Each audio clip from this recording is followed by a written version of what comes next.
Hello and welcome back to the Druidic Stormcloud channel where I will be playing Final Fantasy XIV Online. I apologize for not having any stream yesterday. There were a few technical issues and then some other things came up. And there will not be a stream on Monday due to Memorial Day and my family having last minute plans.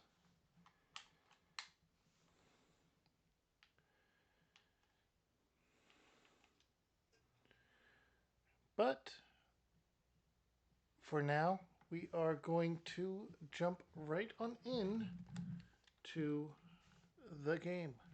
We'll be completing, or we'll be picking up where we left off and doing the Rogue and Ninja quests as the poll decided. This is the last of that batch. And once White Mage is leveled up a bit more, I'll post another one to see what you guys want to see as the next choice in the quest lines. But in addition to that, I did actually finish the Titan on hard mode, so I can continue the story next week. So look forward to that. Now, without any further ado, this game will not be interrupted by Xbox lag or deciding to stop streaming. It's being run through capture card into OBS, so let's see how this does.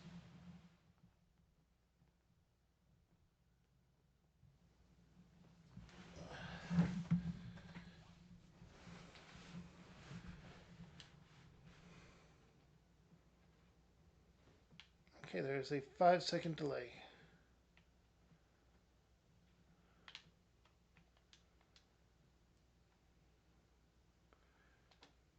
Yes, I am looking to head inside.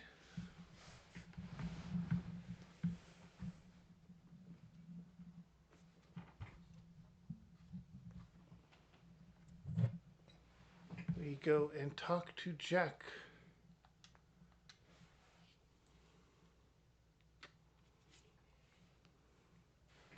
Welcome back, Kiara. What information did the old man have on them reformists? Looking to unload them earrings, are they? And to an old darling, no less. Can't say as I'm surprised to hear the buyers from out of town. You won't find many Lamosans willing to melt the coin on aught them coves are selling. Only the daftest of sods would go about funding them as means to pull down the admiral. Eh, when Amelia's lackeys arrived at the house of Forgy, how did they know to... Bah, them curs we captured must have cackled during the shrew's interrogations. We'll have to assume the Yellow Jackets know what we know, and that means we'd best get our asses to Costa del Sol rightly now.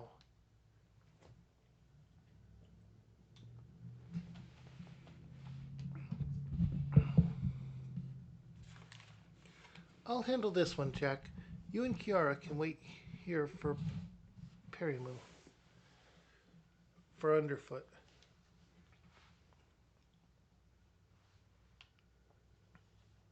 Oi, Stray. What the hell is she playing at?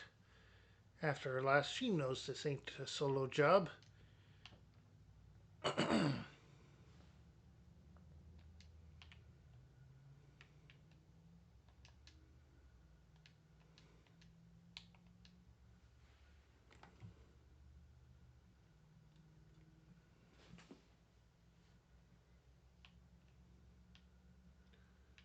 Okay, Costa del Sol. Take the ferry there. Also, I did apply a glamour to my outfit. And we're going to randomize our minion.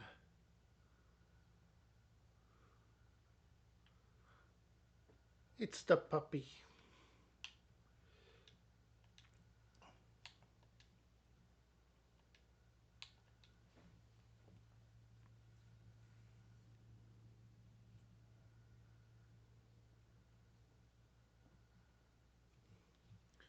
Alright, here we are in Costa del Sol. Our chocobo in the Paladin Barding.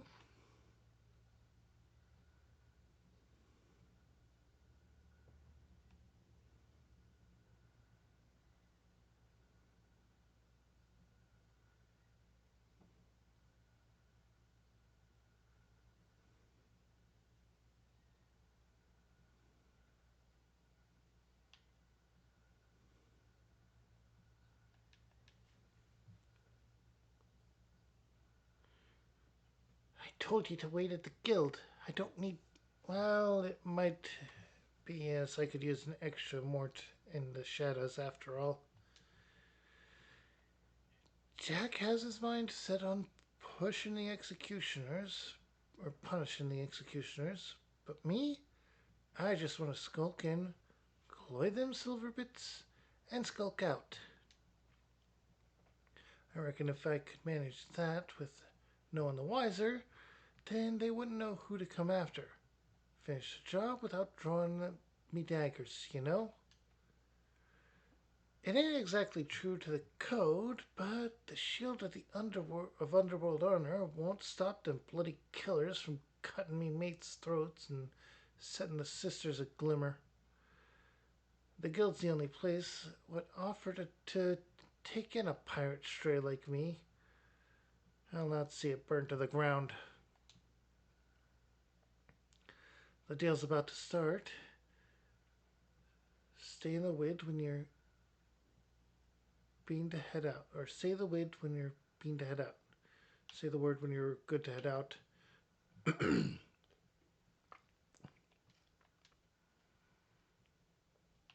All right. Here's what we know. The rich merchant what's come over from Ulda is some old mate of Master Gregorizu. The cull as owns Costa del Sol. He's taken his guards and dancing dolls and pranced off down the beach someplace, giving over the use of the entire resort to this friend. It seems she didn't want an audience for her bargain with the reformists. Which, as it happens, works out well for us. We'll wait until they're busy haggling over price, then snatch them sorrows and hop the twig afore they realize aught's amiss. Sound like a plan? Level sync will be knocked down to 29. One moment.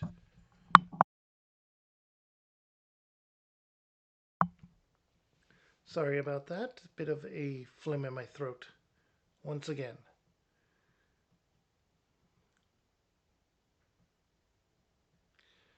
There. The players have arrived. The reformists, coin counter, and the old Don buyer are setting up on the southeast platform. The earnings ought to be nearby. Hang about. Who are all these other culls? The place was meant to be empty. I see some nasty looking blokes in Udan garb. And are those mammoths? Ugh. That bloody merchant's brought along a whole bloody entourage.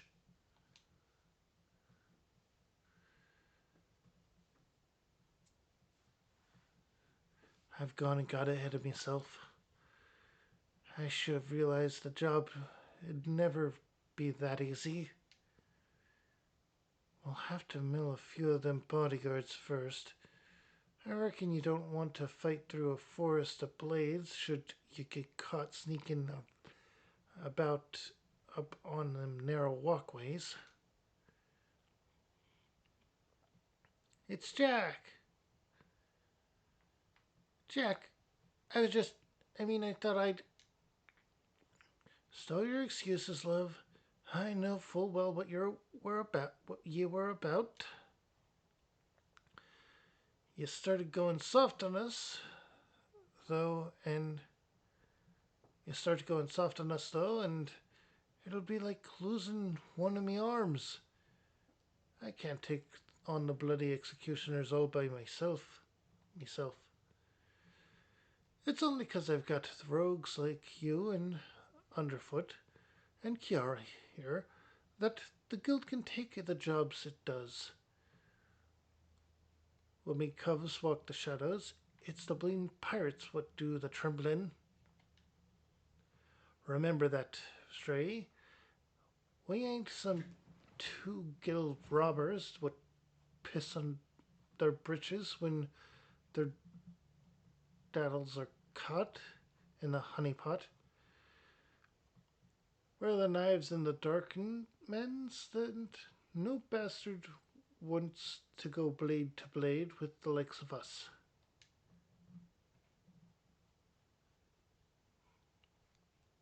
I see. I see you've not changed your mind. Then you'll need all the stabbers you can get, and I promise mine will be there when you need 'em.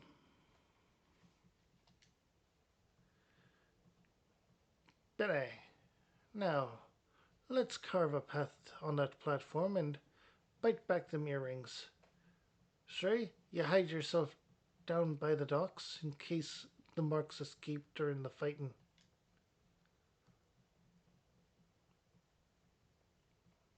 Kiara, you and me'll split up and mill the guards as we go. It's them puppets as concern me most. I suggest you crush them little buggers before they can spring any rump fun. Creep in as close as you dare, then give 'em a good solid clout from behind. Aye, it ain't most original strategy, but that don't make it any less lethal. Once you're done with the first group, slip back into the shadows and move on to the next. Not to it, eh? I'll head over to the bank while you start in from the front or to the back. Let's wrap this up before them jackets blunder in and scare off our mark.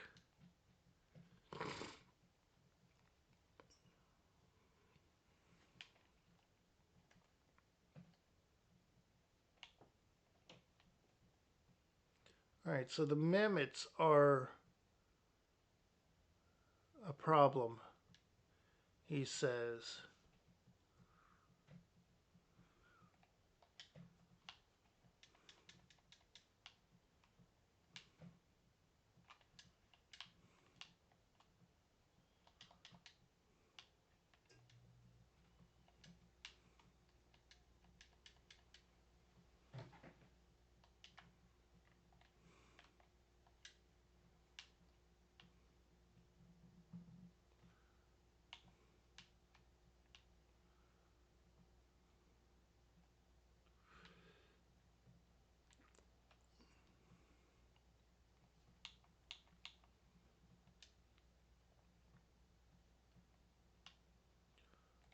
I messed up a little bit, but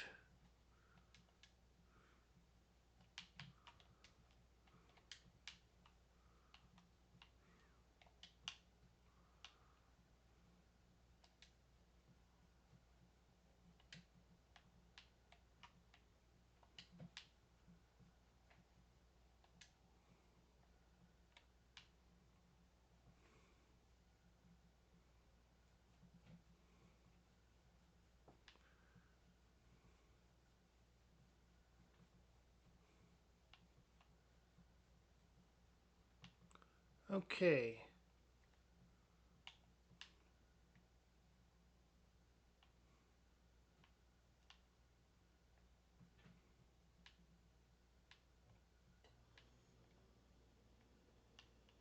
He's fine. I hope.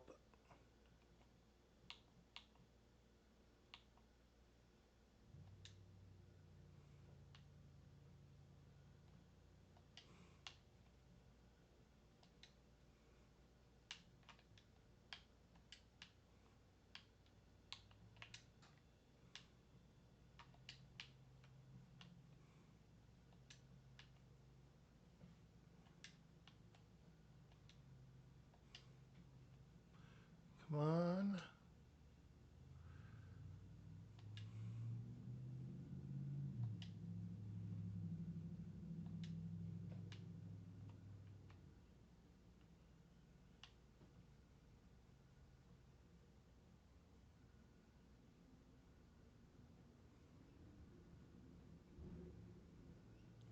Rogues? No one mentioned aught about the rogues.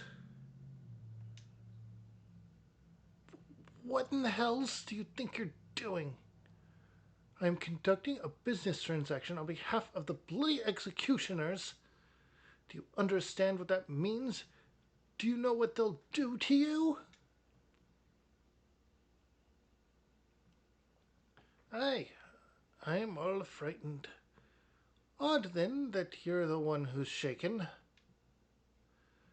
It don't matter much to me who you work for.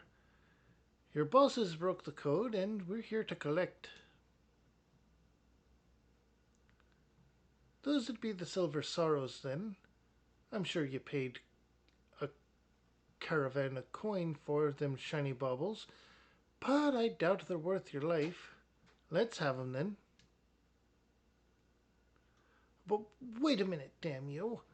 You should know that this personage is an extremely influential individual from the East Aldarian Trading Company. Surely you've heard of it. If the threat of reprisal will not stay your hand, then consider the political ramifications of interfering with a foreign dignitary. The Admiral would not desire you to damage Limsa's relations with Ul'dah. Yes, exactly. I am very highly placed in Ul'Dawn society. I have powerful friends who would be not be pleased were you to mistreat me any fashion. And you must understand, the Silver Sorrows are a historical treasure, a gift once bestowed upon Sultana Nanasha ul Nanasha or Nasha by her champion. The earrings were later stolen from the royal vault and were lost, and we lost hope of ever recovering them. That I might so easily purchase them thus is a miracle. The return on these trinkets will be, that is to say, the sorrows must be returned to Ul'Dah. Can you not look the other way for the sake of my nation's pride? You must think me some dull-witted thug. If this deal was being made on behalf of your country, then why are you sneaking about, consorting with pirates? An excellent point. One might doubt your quality of character were you to continue with these feeble fabrications.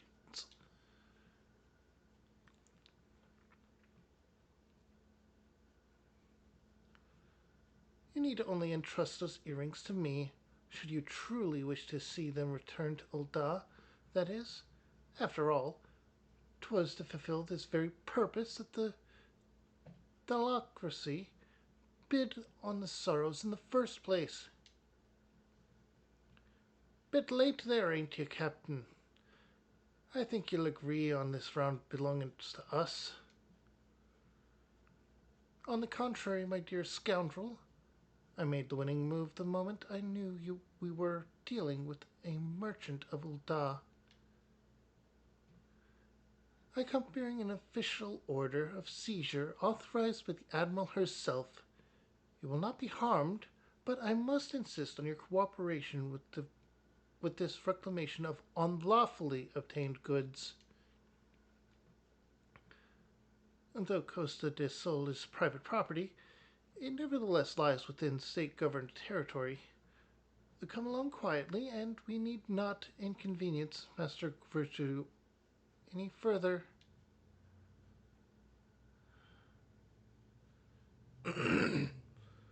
These suspects will be taken into Yellow Jacket custody, and do not concern yourself with the Silver Sorrows.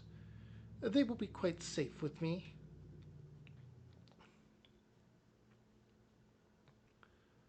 Far more underhanded than our own methods.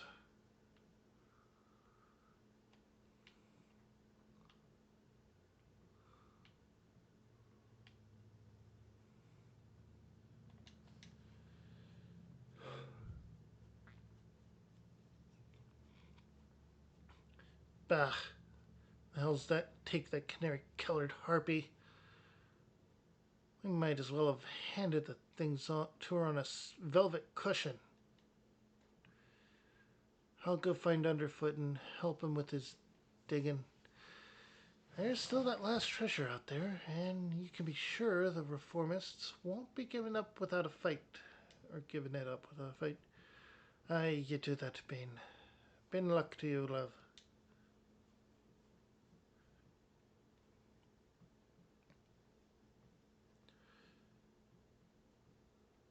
Ah, there you are.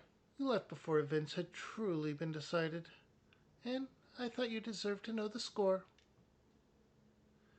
The Udon merchant has acquiesced to our request and surrendered the Silver Sorrows into our keeping. We've also apprehended the reformist's accountant, and will be holding him and for further questioning. Aho! Bonin and associate of the bloody executioners. You yellow jackets don't flinch from your duty, I'll give you that. And what's this I hear about you buying information, Captain? I thought you'd sooner die than associate with the elements of the underworld. I will do what I must to stay ahead in this challenge, and that marketer's knowledge was vital to the case. 'Tis true I might find his practices distasteful, but he is no pirate.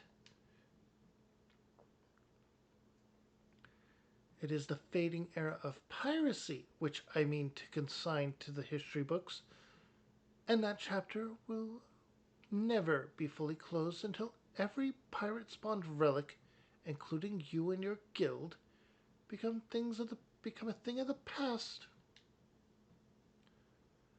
Valiant and forthright, these are the words by which the Yellow Jackets live. It is the manner in which we protect Limsa. I swore an oath on the graves of my sisters. No more shall the innocent suffer at the hands of these savage buccaneers, these unrepentant killers. And a grand oath it is. Me, I've got me fembles full just keeping the code intact. But the code is a kind of oath too, when you get down to it. And since I've sworn to uphold it, I've no intention of stepping aside and letting you trample all over me and or me cubs. In fact, you'd be better off giving in now before matters get proper serious. Just say you're sorry, admit defeat, and we'll leave it at that, eh? You, your audacity knows no bounds. I'm done wasting words. I shall reclaim the last treasure, and then I will look on victorious as your guild is dismantled brick by brick.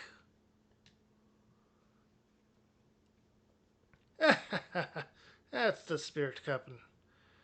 Just don't forget to keep an eye on them earrings. The city's crawling with rogues, you know. You could keep the sorrows in a bloody lockbox in the Coral Tower, but look away for a moment and one of me cubs will bite them beauties right back. Come on, Kara. It's back to the sisters for us.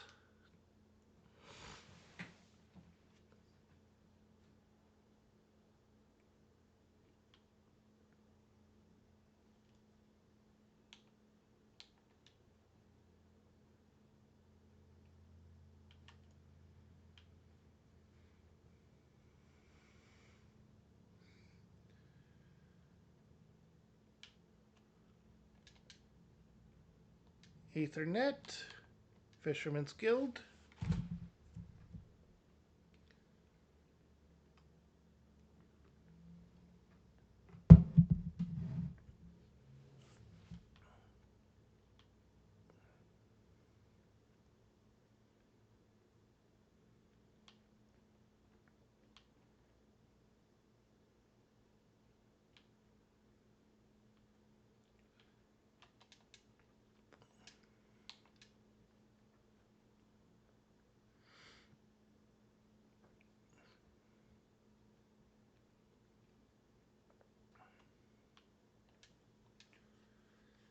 Well, and after all that hard work, the shrew made off with the spoils.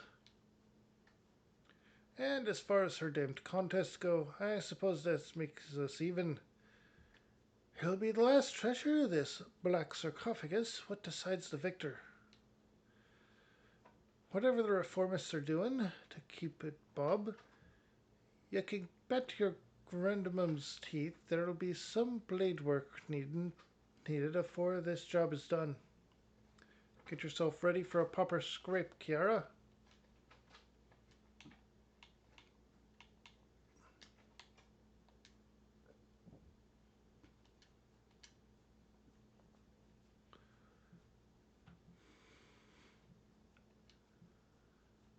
I was wondering when you'd show up, Kiara, but bugger me if you don't look ready to mill an entire crew of sods like yourself. And being that you are, 'cause we finally uncovered some hard facts about the last treasure. It won't be long now afore we cloy the winnings and or win in peace and put this daft challenge to bed. All right, I've gathered the other cubs for a meeting, so let's get down to it.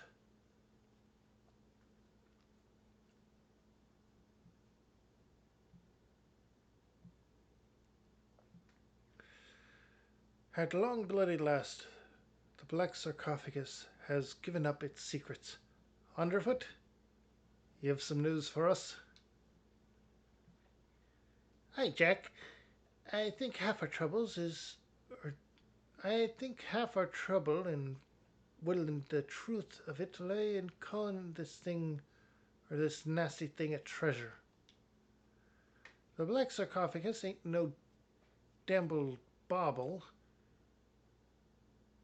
It's the Mark Magitech mine, or it's the Mark Li Magitech mine, a bleeding prototype explosive what was bitten from an Imperial transport vessel.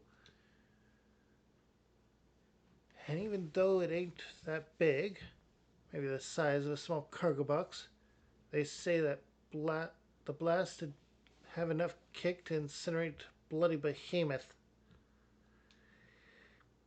Seems the Garleans meant to start production in at their factory in Lenoska, then distribute the mine through Hastriumarium. Luckily, some plucky privateer cloyed the prototype en route. Then, an experimental weapon?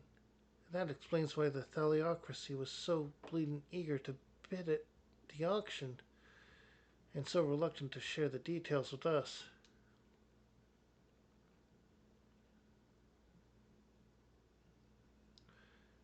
At least now we know the what, but there's still the question of the where. The cars delivered their bitten goods to the reformists, that much is certain. What happened to the sarcophagus after that, though, we ain't too sure. There have been no reports of huge explosions or the like, so either the executioners still have the mine, or they've peddled it to some other buyer. The reformist faction came together out of their shared hatred for the Admiral and her ways. I'm guessing they don't cloy to that. I'm guessing they don't cloy that, or they didn't cloy that bomb just to sell it. What is it, Loney? A letter for you, Jack. Says it's urgent.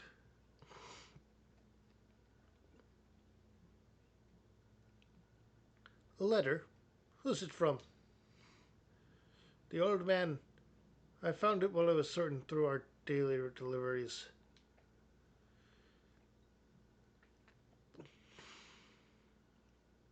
And one moment, I have more phlegm.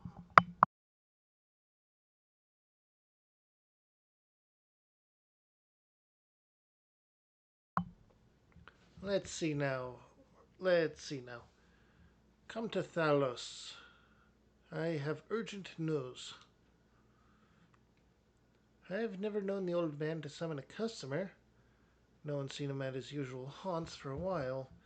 So do you reckon there's some run morsel he's or there's some rum morsel he's dug up just for us? Aye, it could be.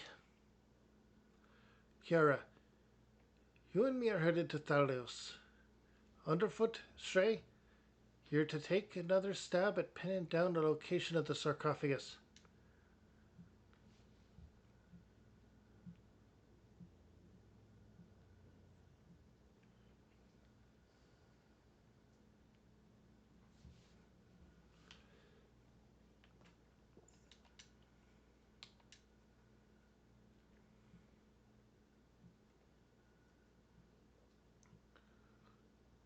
The bit rate's a lot lower using this method. I have to wonder if it's because of the laptop, the capture card, or anything else.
Okay, Thalos was not Thailand. I had that mixed up.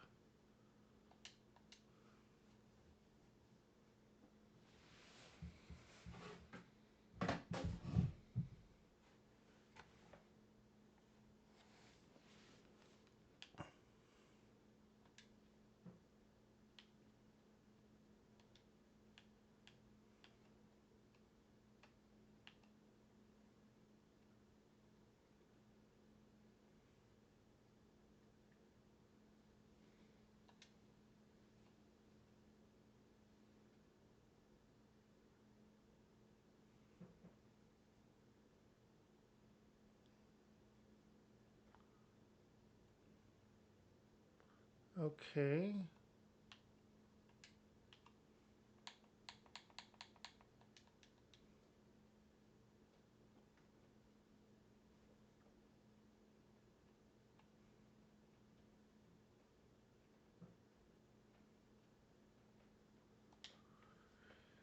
Okay, so it's an upper Lenoska. Not much we can do getting there without travel. So,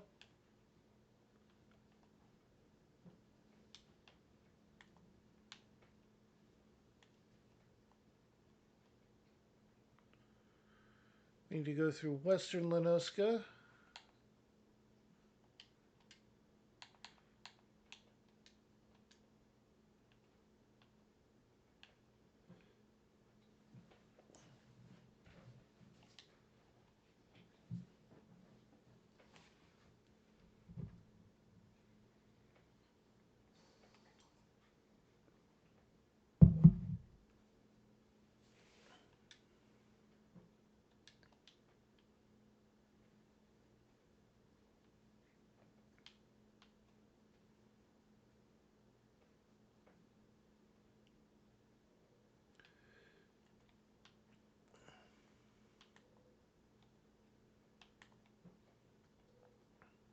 Here we go.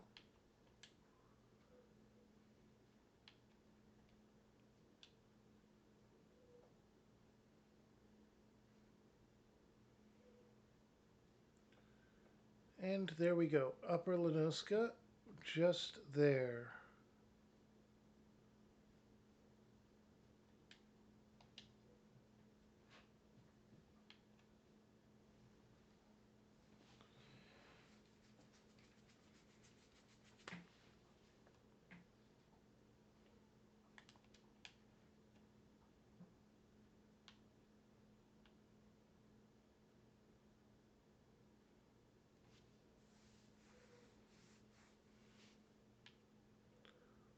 Okay, and here we go.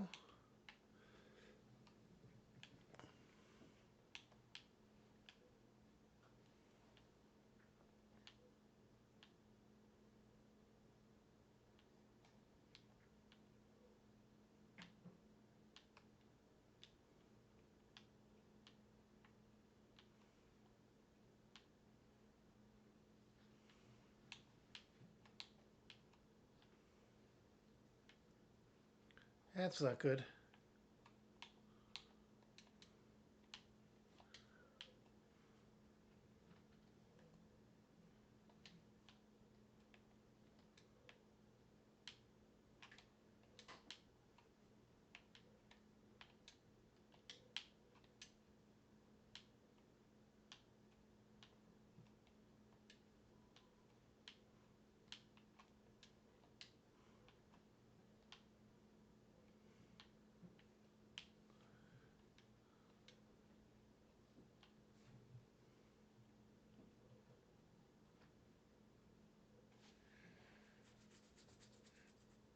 They caught up to him.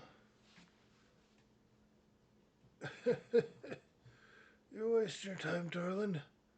We opened that scrag's wrinkled throat a bells ago.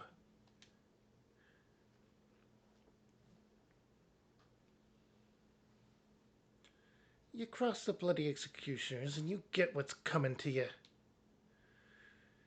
Did you like our message? We wasn't sure you'd fall for it. But a little mystery goes a long way, eh?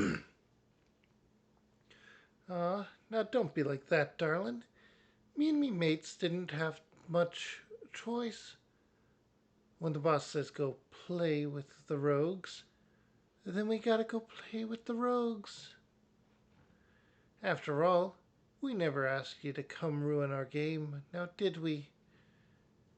And don't give me no long-winded speech about your precious code. The reformist vision stretches far beyond that what them tired old rules and is good for. Once Captain Aishabar takes command of the executioners, it'll give us back the teeth we've lost when we submitted to the Admiral's leash. We'll be the terrors of the sea once more, free to rove and plunder in a new age of pirate glory. And I'll bathe in blood to see that age come to pass. I'll kick your shit stinking code and have all ye sneaking heads on the chopping block. Like else you will. The only sentence what's been being passed today is yours. Well, hello there, darling. Ain't you a fine looking lad?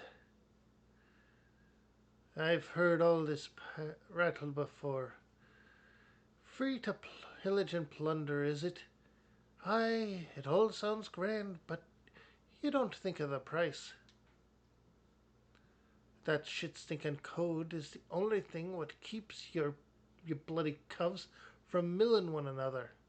Without it, without Limsa Lamosa to call home, you'd be adrift on an ocean of Corians.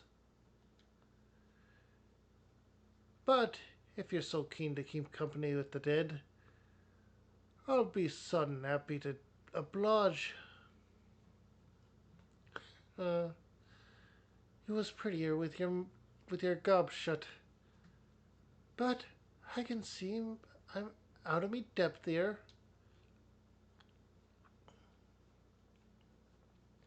As much as I'd like to lop off your noggins, I'll have to be satisfied with dragging the two of you out into the wilds. Kept you well out of the way, haven't I? Out with it then. Ain't it obvious? Your stubborn scrags is looking to swipe our new toy, and me job was to stall you. The captain has the mine with him right now. He's set to show the rest of the executioners that he's got the stones to sit in the leader's chair. And what better way to do that than executing the bitch which snapped the chains on our crew? He's targeting the Admiral herself. You're planning to blow up the command room, ain't you? I. You have me permission to panic. Of course, if you'd rather steer clear of the city, I'd be glad to keep you company right here, sweetheart. Oh boy, these are definitely some.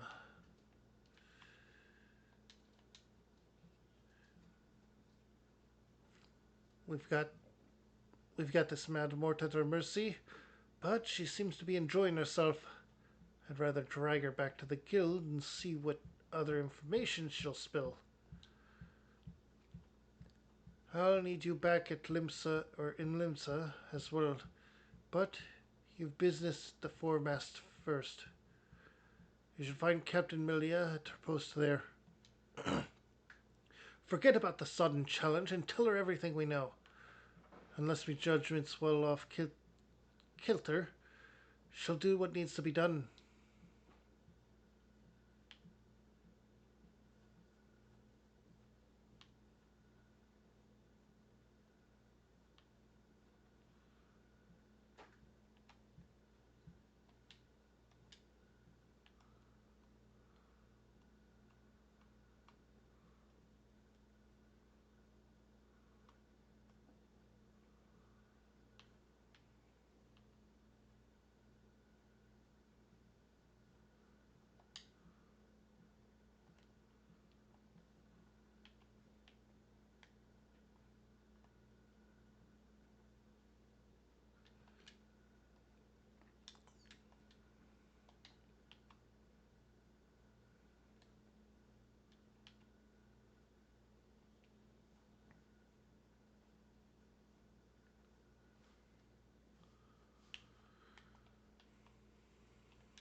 And in this way, we're at we're middle Nonoska, and the foremast is over here.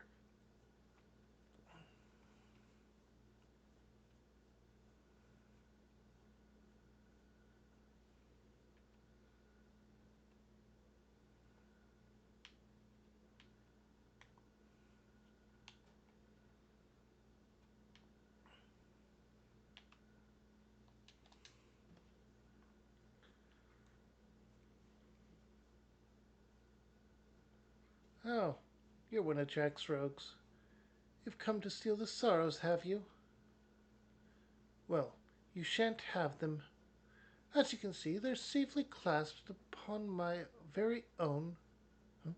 You're not here for the earrings? Admiral, you say? And you're sure these fiends are in possession of the sarcophagus? I must employ more sentries at once. Do not think this voids our challenge, Rogue, and you can rely as much on your impudent and you can relay as much to your impudent guildmaster. I suppose you can thank him for the warning as well. No, not skip cutscene.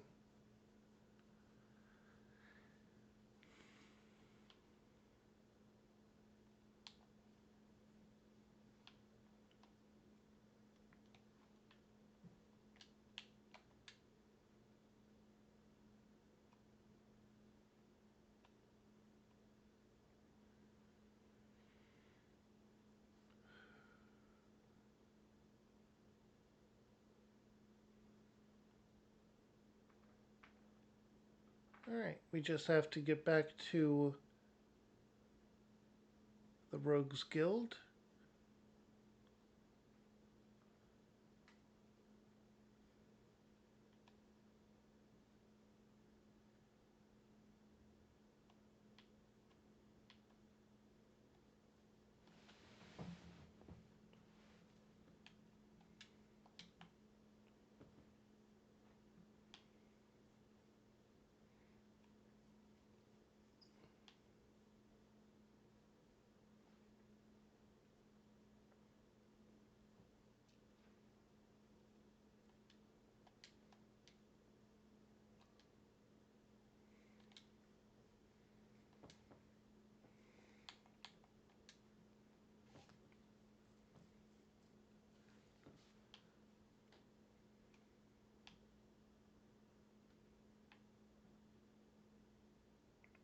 And you can even tell that the appearance of the clothes does change somewhat when it's raining.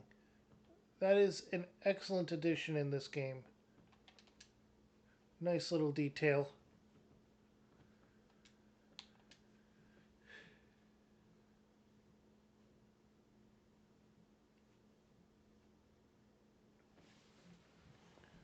I'm having a bit of a worry because of the state of the bitrate. So test 1 2 test 1 2.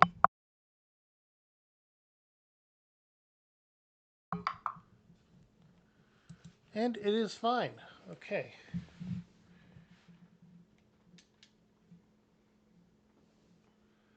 So the jackets are on the move. Bene. I've been listening to that adult pirate cackle since I got her back to the sisters, but she's given us not what we don't already know. And we know more than enough.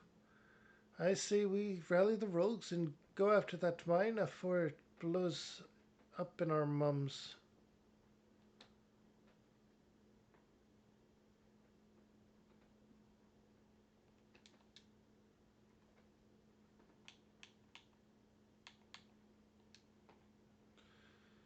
If the leader of the reformists, this Captain Ishbar, is planning on milling the Admiral with a bang, then me guesses it'll be aiming to demolish the entire command room. You know the mizzenmast, eh? The tower what holds the drowning winch and the bulwark hull? The Admiral's bridge and her command room are right at the top of it. Then you've got the district what surrounds the mizzenmast. That's the busy, beating heart of the city. Even with the threat of an attack, you can't just seal it up in the blink of an eye and call the whole thing Bob. Try to explain the dangers to the culls what live and work there, and you'd have a frightened, stampeding mob on your fambles. Nay, alas, the only option is to have eyes snitching every approach to the tower. I'll put the wood out, as many coves as I can, and spread them through the streets. Your job will be to cover the aft castle Just wait and see, Kara. Where'll get this Ashbar and his little bomb tool.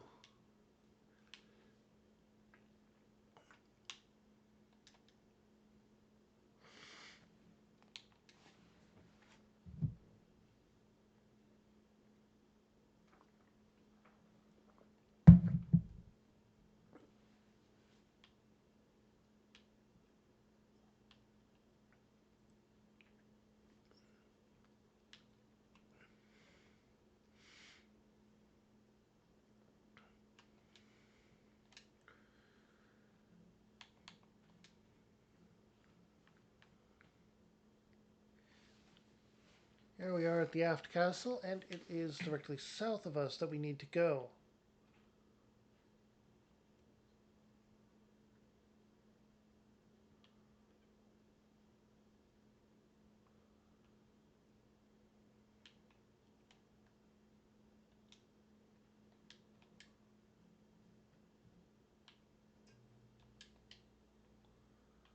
Not sure what's going on with this.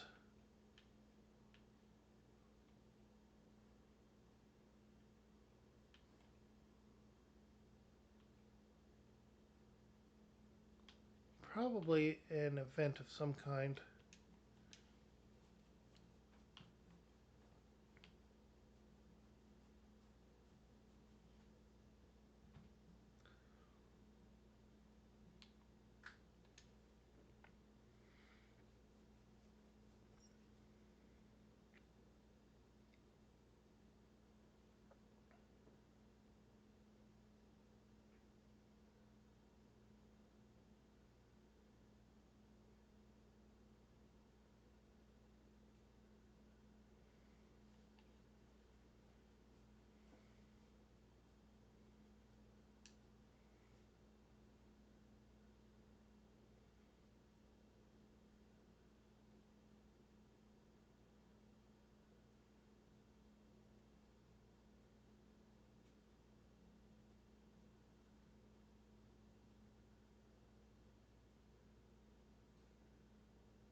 I like that they added just a drunk guy stumbling around. The fog has picked a grand night to roll in thick. This'll make things interesting.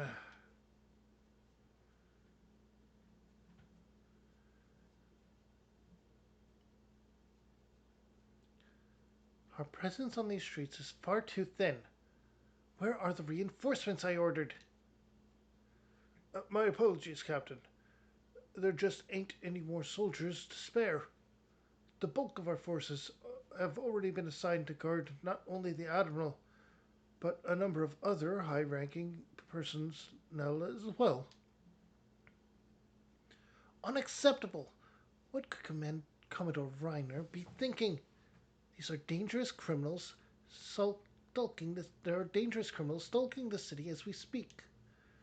Call in squads from the outposts if you must, but I want our security tightened and the populace properly protected.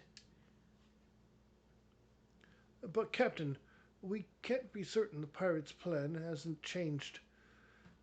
If we consider the possibility that they've switched to a target outside the walls, it would be folly to weaken those defenses. You've made your point, Sergeant. Return to your post.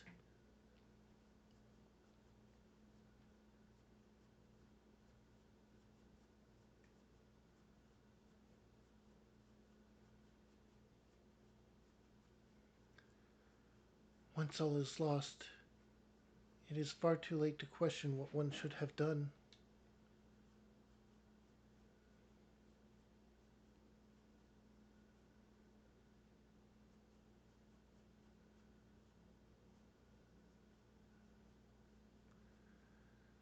You seem troubled, sir. Perhaps I can be of assist.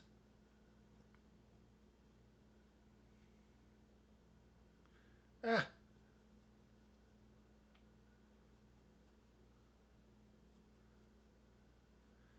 I've been dying to meet you, lass. I keen to set eyes on the most bold yellow belly what cost our crew a fortune in Uldan coin. You, you're an executioner, one of Ashbar's men. You have strayed too far into a world you don't understand, lass. Your eye is fixed on the light of justice, leaving you blind to the chasm opening at your feet.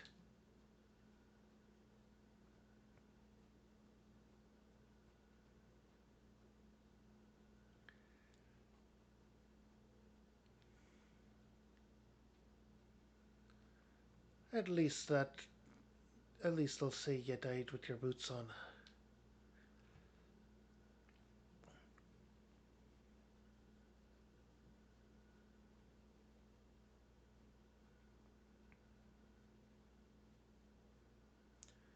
The yellow belly won't be bothering us no more, Captain.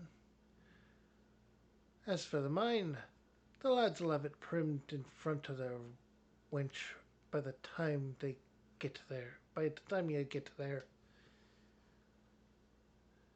Good. Not long now afore we drag that bitch Admiral her pretty tower and all her simpering curs down to the bottom of the sea. Then I'll raise our flag on the ruins of the mizzenmast and lead our brethren in a return to the old ways of blood and plundering.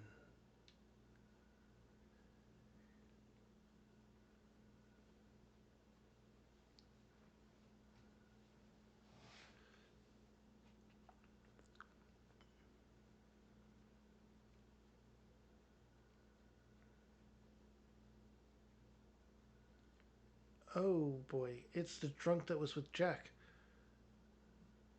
Should know this. Should not have had the last bottle.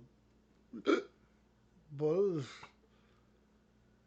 Oh, I forgot. Kill me. Uh, what's that then?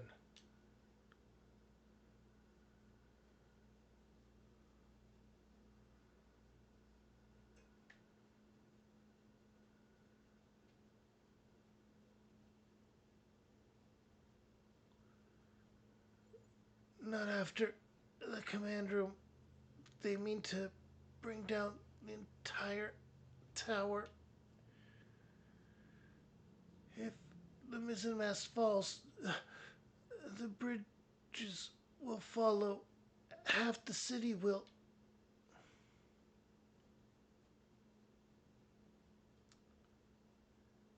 Please, you must help me. The danger far greater than we.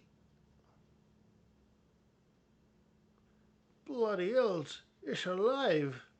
Oh, no, no, no, no, no. I didn't see nothing. I didn't see nothing.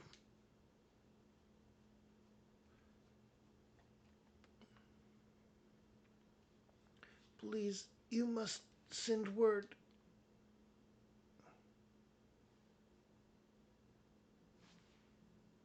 Someone must be told.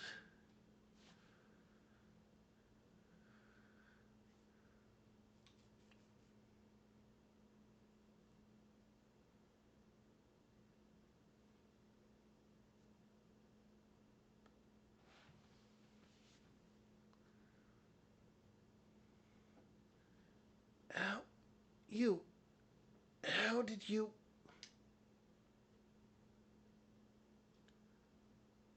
You're a valiant and forthright weapon. You could hear that single pistol shot from elms away. Weren't hard to guess what had happened.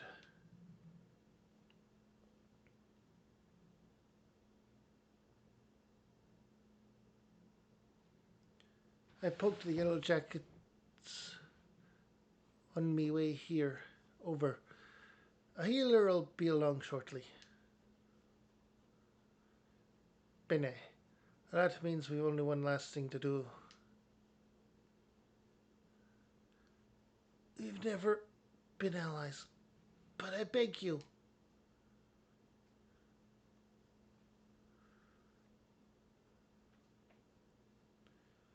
you must you must stop them. Save the city. Eyeless. You know you don't need to ask. Taking down mad cubs and biting back what was spitten is our job.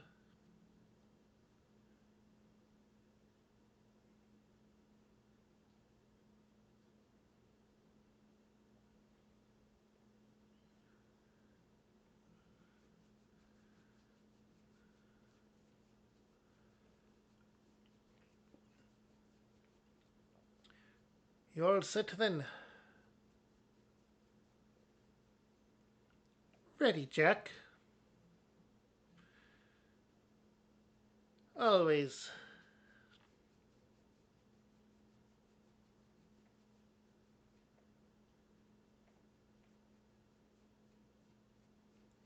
Then let's go cloy that sarcophagus and fit Ashbar with a new coffin.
Okay.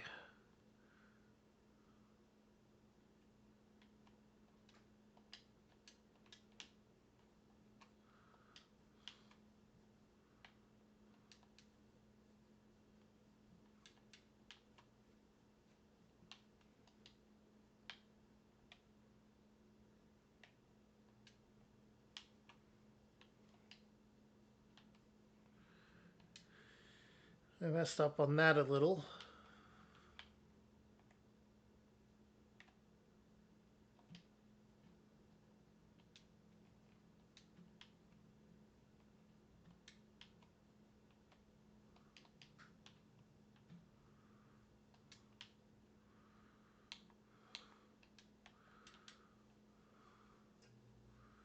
And there's the captain himself.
No. How am I supposed to?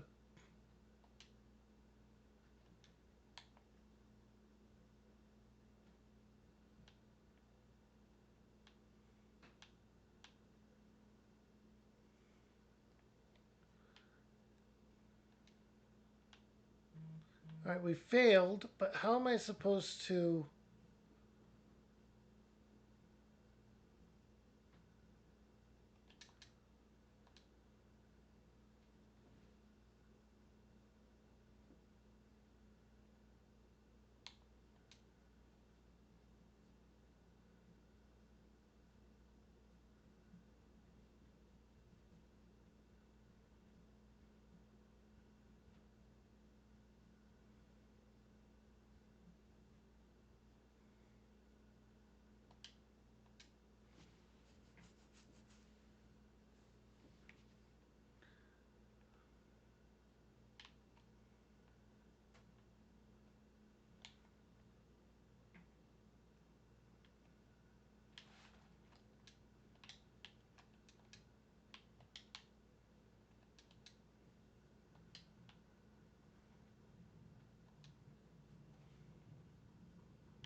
Okay, maybe.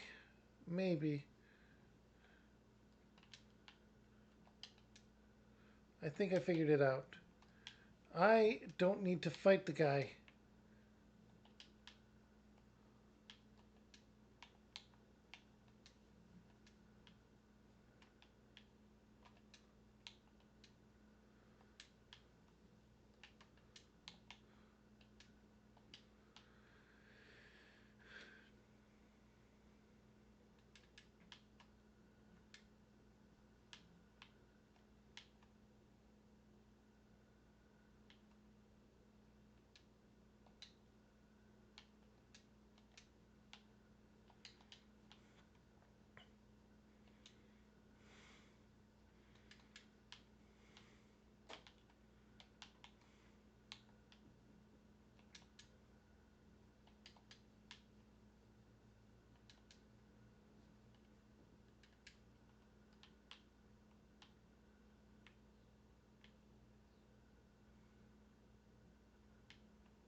Okay, I need to deal with the detonators, and they are around here.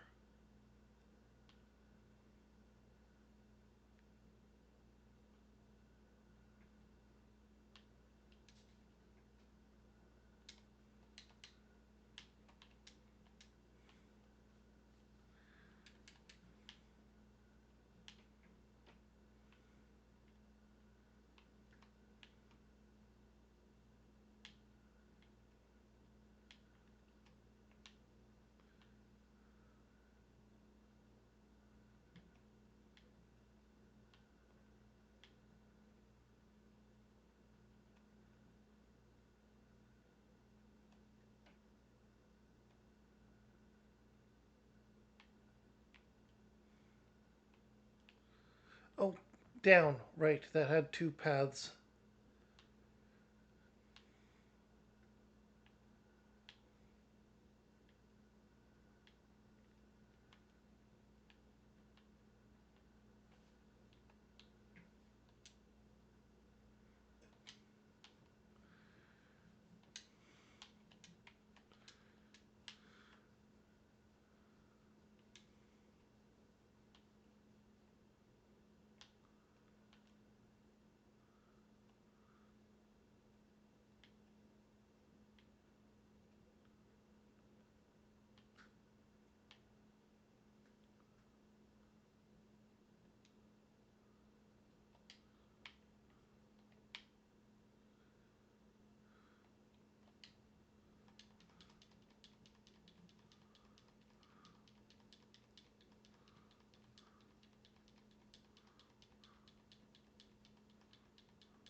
That wasn't part. This wasn't part of my plan.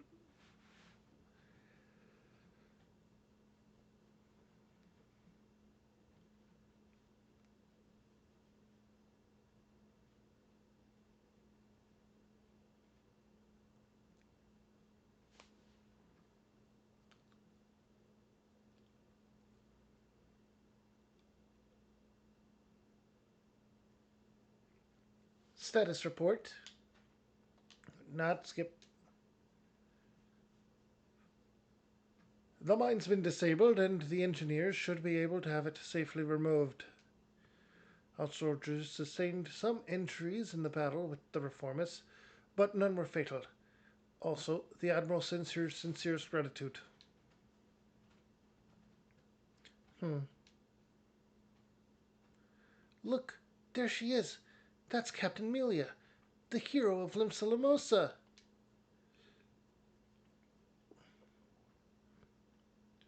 Are you recovered from your wounds, Captain? We heard how you nearly lost your life stopping that horde of pirates from blowing up the mizzenmast. 3 cheers for the Yellow Jackets. Our city'd be lost without you. But wait, that's not how it. Sergeant, what of the rogues? Did they survive the battle? I don't rightly know, Captain.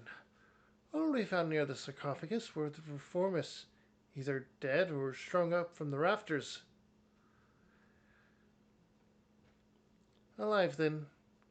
'Twould seem we are deeply in their debt. Ah, Captain, might I have the silver sorrows from you now? We've been ordered to hand them over to the Commodore, along with the black sarcophagus. Why, of course, they're right here. The earrings! I could have sworn I was still.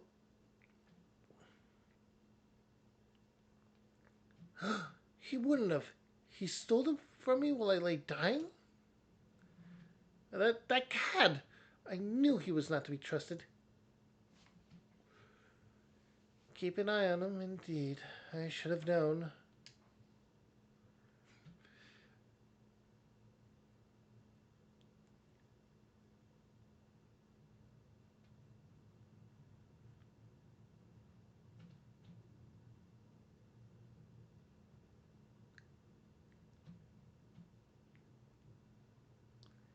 Are you sure about this, Jack? We should have cloyed the sarcophagus as well. Eh, I think she's earned it, don't you? If it bothers you that much, think of it as a trade. If you ask me, they look a bit daft. Well, I didn't ask you. So the jackets end up with the mine, and we got the diamond and the earrings, which means victory belongs to the Rogues Guild. Do you think Millie will leave it at that then? I get the feeling we ain't done with her yet.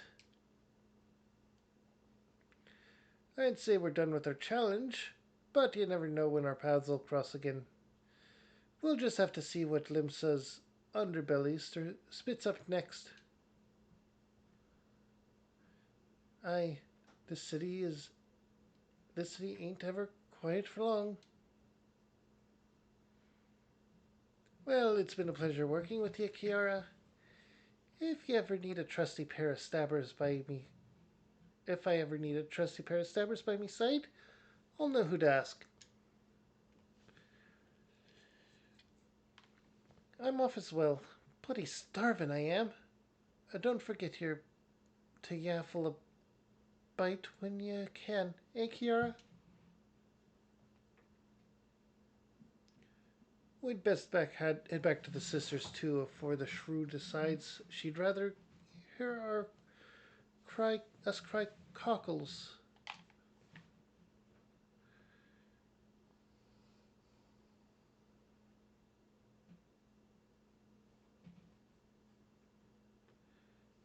Been at work, Kiara. Be seeing you soon.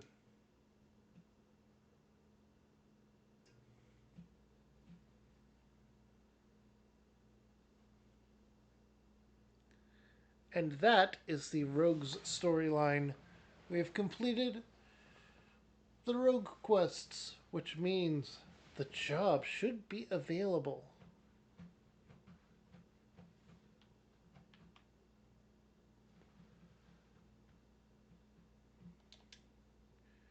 Let's get to the Fisherman's Guild and then head south to the hideout.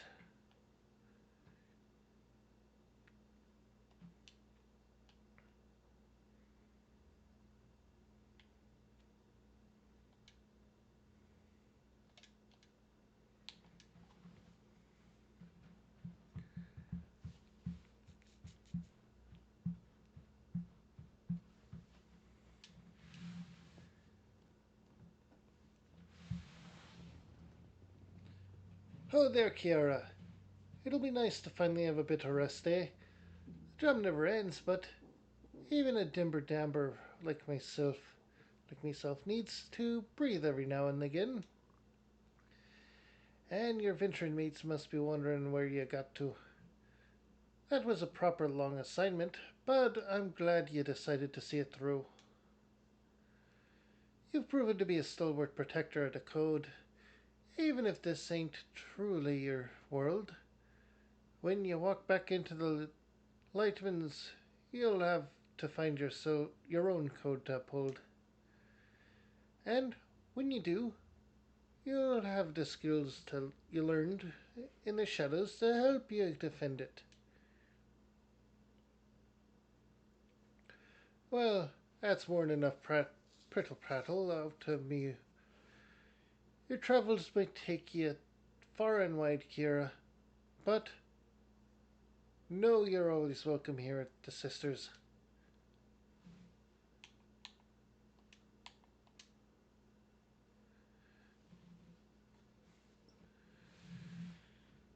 Alright, and with that, I'm going to take a quick bio break. I hope you stick around because we are not done yet. It's time for this rogue to get a job.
And I'm back.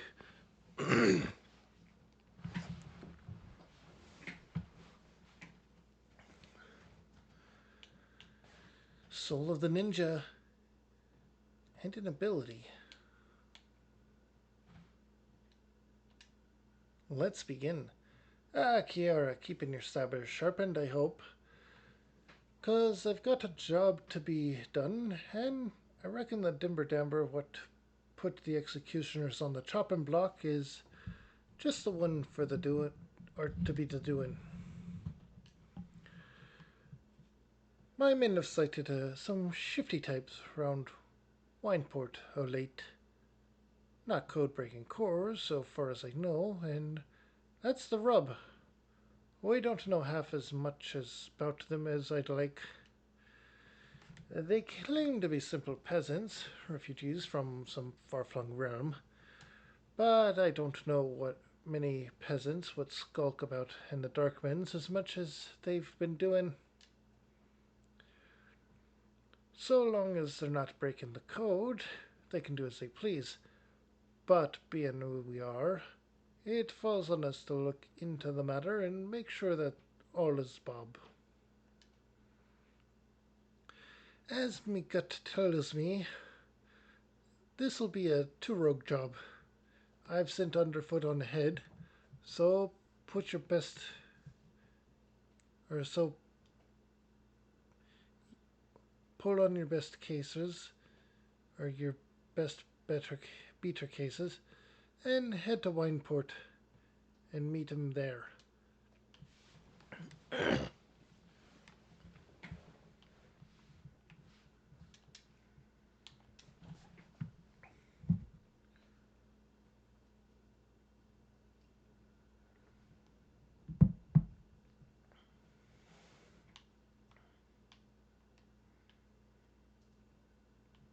Now, an easy way to get to Wineport is just the same as Costa del Sol.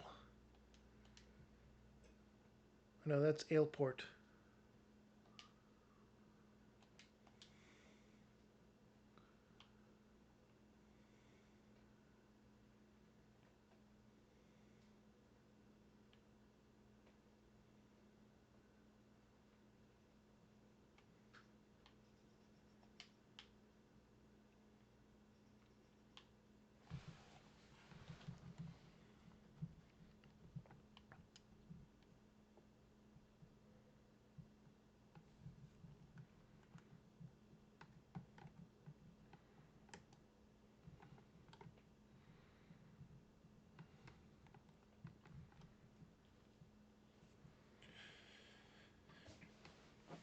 Okay.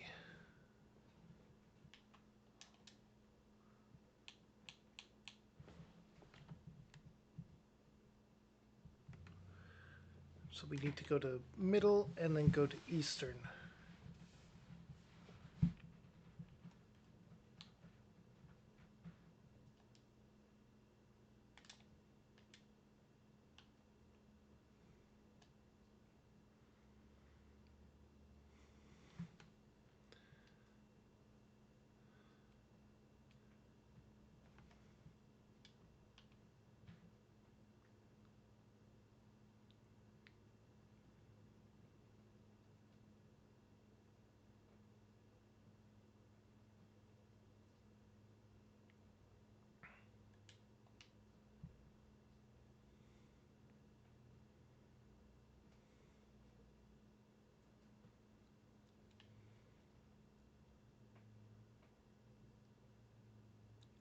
Okay.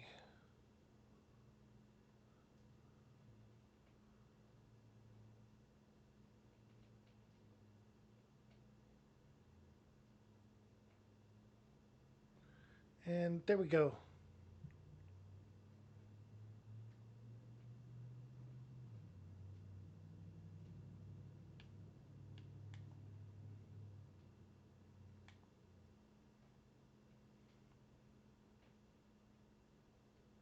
There's Underfoot.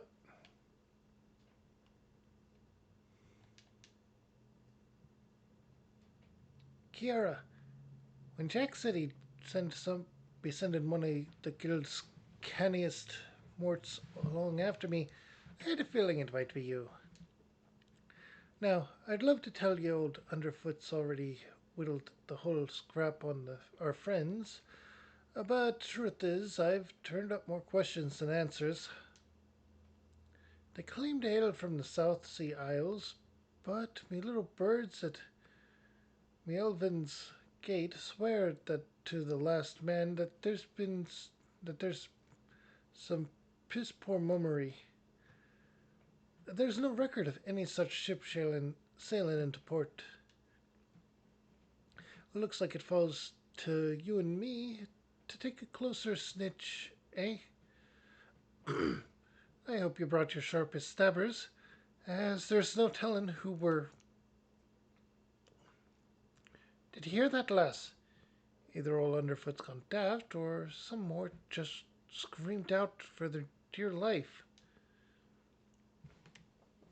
Some tells me our little task is about to take a turn for the interesting. What say we go see what's what?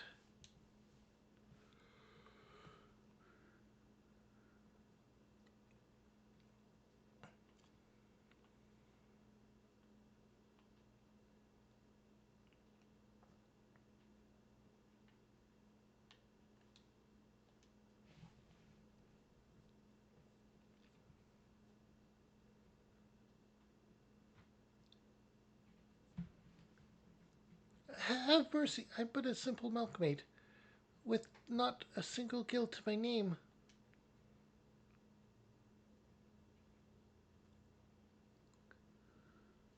Rest easy, lass. My friend and I don't mean you no harm, though I must say you've got me curious. Just what in the name of the 12 happened here? I had just come into town to purchase some supplies. No sooner had I walked through the gate than I was suddenly accosted by these burly drunkards who demanded that I hand over all my possessions.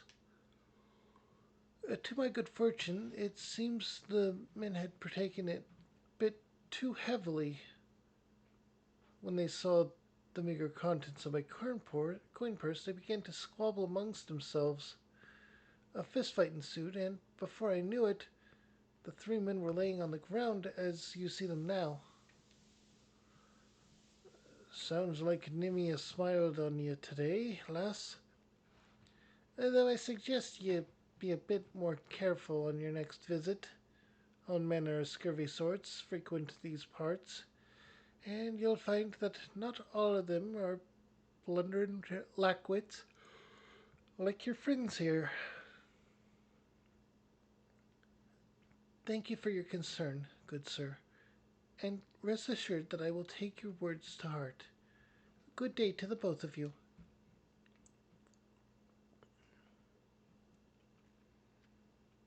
Well, Kira, how did that word at girl's wood strike you?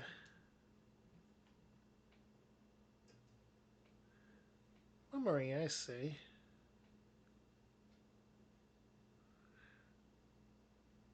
You too. I was thinking the very same, squaggling amongst themselves. Just look, there's barely a scratch on any of these louts. I, I'd wager there's more to that rum doxy than she's letting on. Come, let's go on the drag and see what she might be hiding.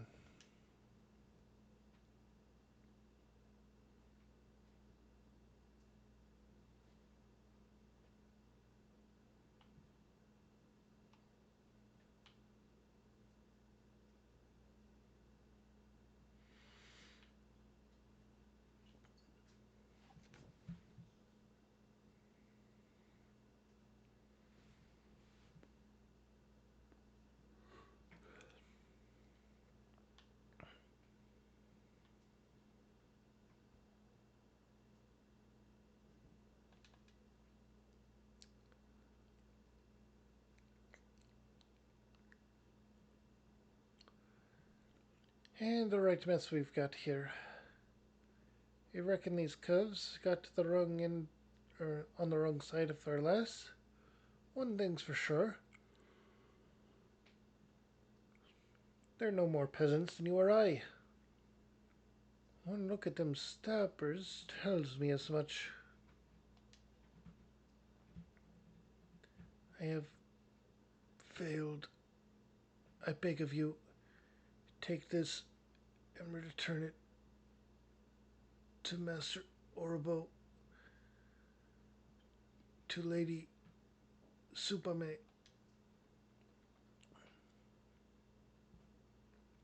It's too late. The poor sod's dead. As for the stone, your guess is as good as mine. A lucky charm of sorts, mayhap.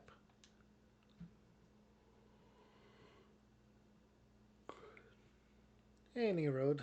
We'd best start moving our dew beaters afore the lass gets away. Her footprints lead in the direction of Upper Lanoska.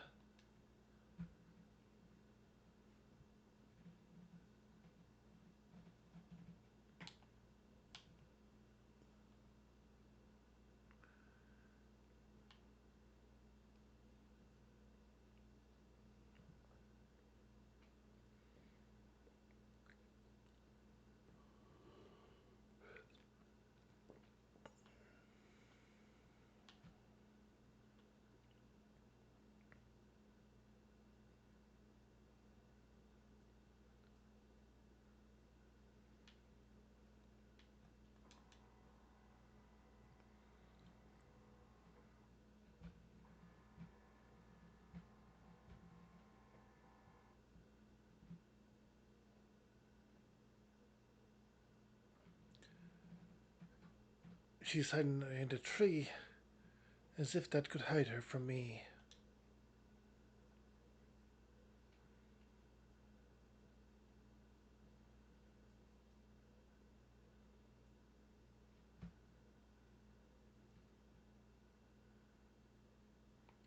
She didn't really think she could fool me with those silly rags, did she? Or did she? Perhaps she's not as clever as we believed.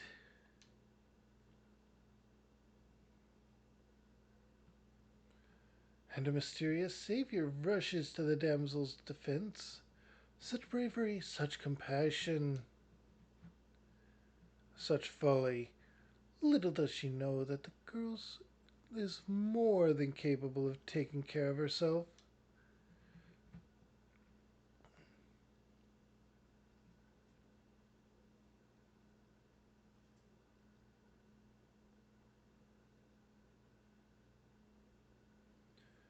And right on cue, Oboro the Dim leaps onto the scene to save his dear little swallow in the most unsurprising surprise attack the realm has ever seen.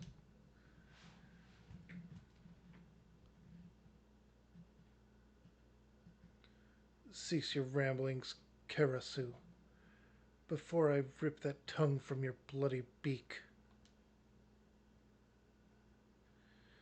Yow! Our hero is wounded. A stab right through the heart. His childhood friends stand before him, blades drawn and hate in their eyes. Oh, the tragedy of it all.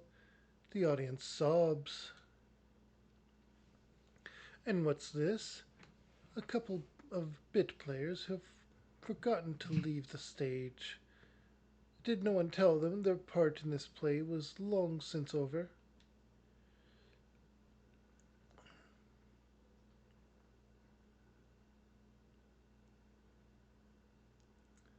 Oh!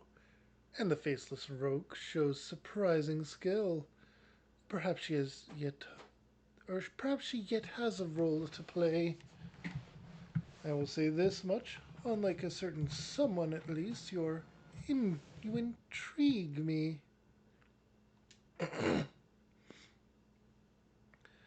But other matters demand our hero's attention, and so the first act must draw to a close. Come, my pet. Wait, Karasu! Ever so quick to retreat, that one.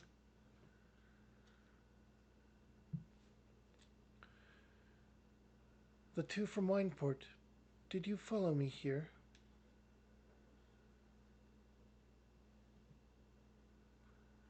Beg pardon, miss.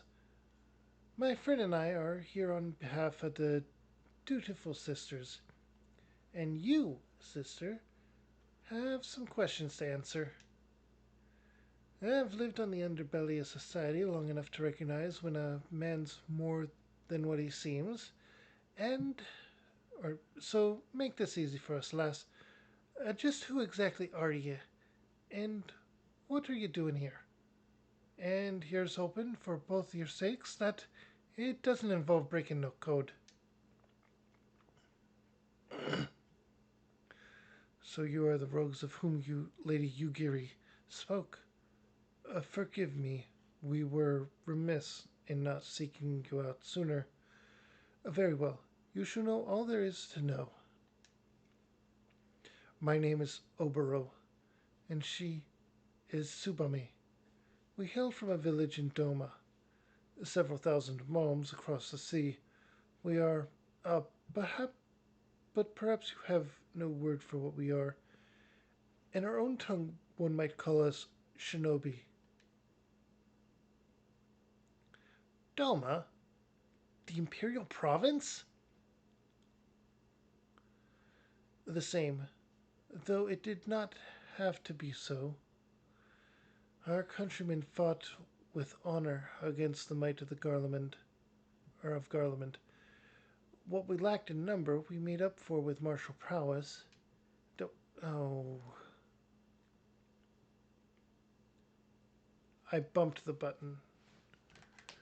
Our every secret, our every move known to our foe. So they had a traitor. The tide of battle turned on the morrow. Thousands of countrymen, or of our countrymen, were slaughtered, and at the day's end, Doma remained under the imperial yoke. The treacherous Kurd joined the imperial ranks as chief of their covert operatives, or so they say. That is the man you just met, Karasu, though I am loath to call him a man. To this day, he whispers in the ears of the Garleans, making a mockery of those who once called him a friend and brother, but no longer. We have come to Eorzea at our village elder's behest to see that Karasu pays for his crimes with his life. Come to mill a treacherous rook which blew the gab on his comrades? You sound like a right bin cove. Consider old Underfoot impressed. Forgive me. This land and its tongue are still new to us. Nonetheless, we were able to lure Karasu here, but more than a few of our comrades gave their lives in the effort. And now this was their sacrifice for naught.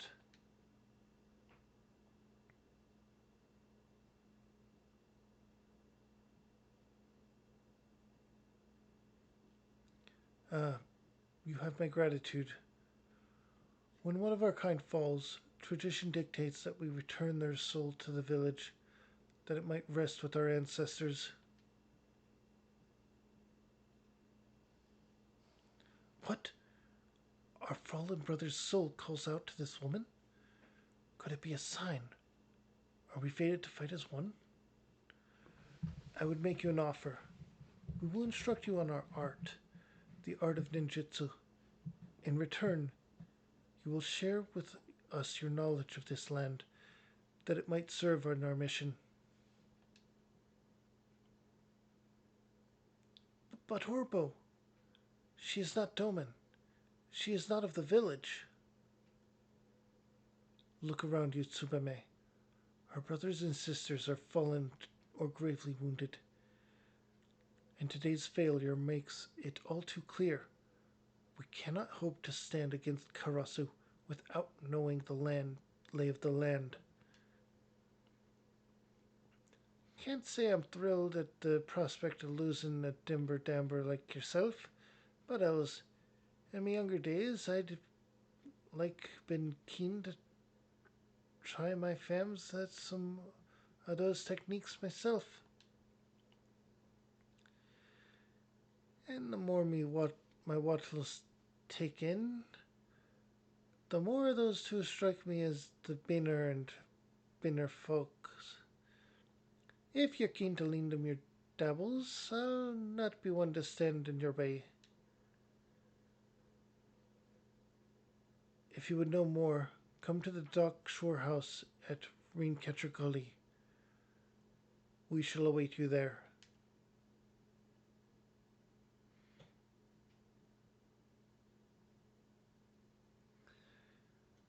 Who'd have figured, eh? Any road, the choice is yours, Kira. In the meantime, I'm gonna head back to Limsa and report to Jack afore he comes and gives me a good clout to the knob. In the knob.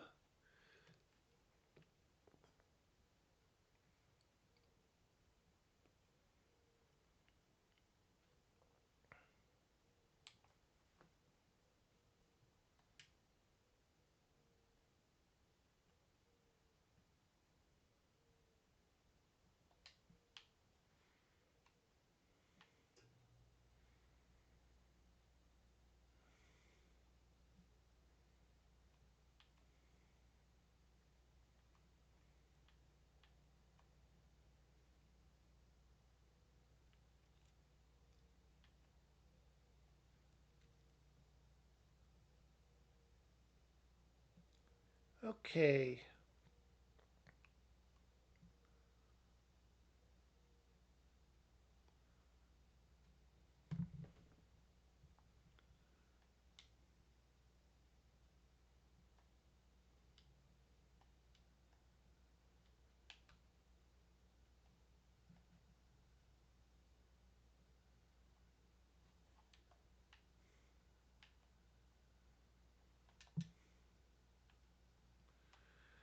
And so we meet again.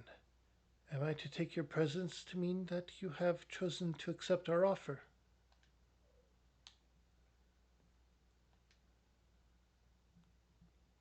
Thank you.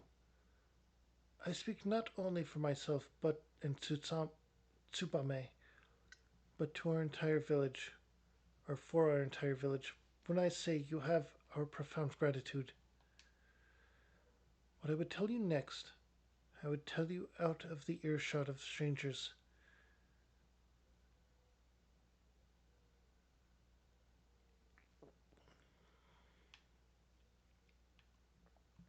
Biabamu, Biakabu, Kubu, has been instructed to let only trusted visitors through the doors behind me. When he speaks to you, Ayame, you are to answer Ki'idi. You need not know what the words mean, only that they will grant you entrance.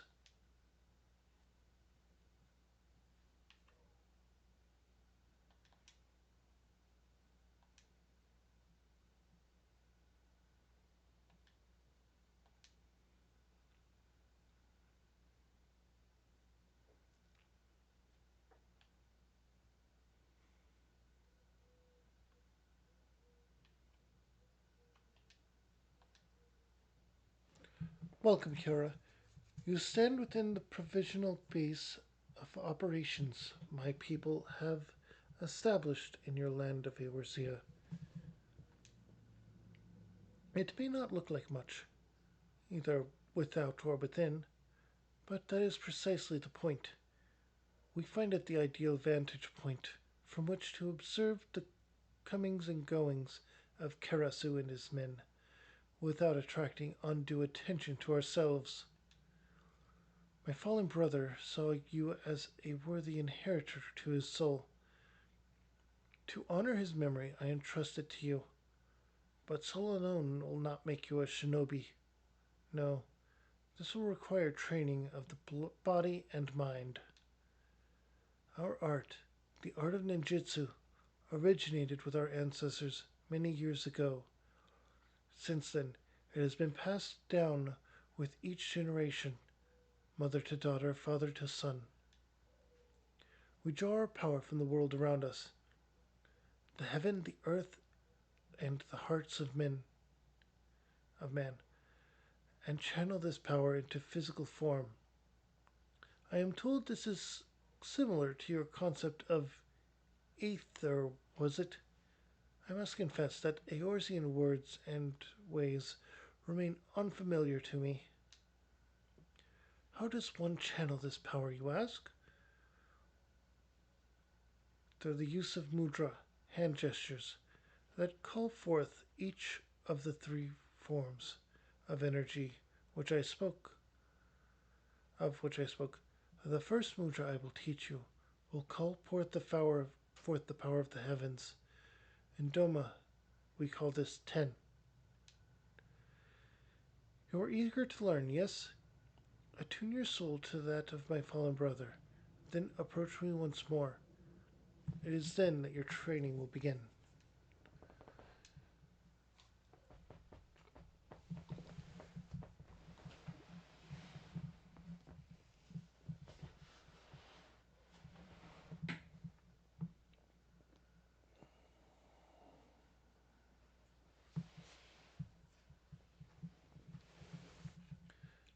Another soul stone.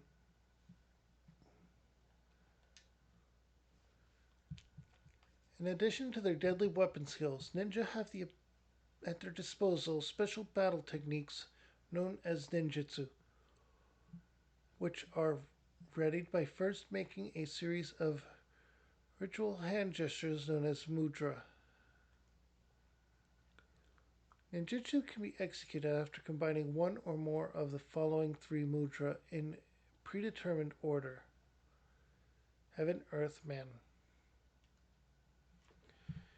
You will learn new mudra as you progress through the ninja storyline.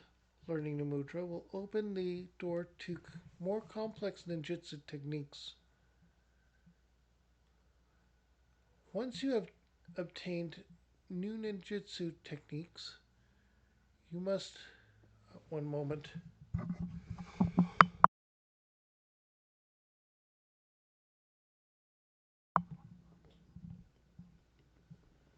Sorry about that. I had to sneeze. Once you have obtained new ninjutsu technique, you can perform the proper mudra order required to execute it by selecting the icon Actions and Traits interface.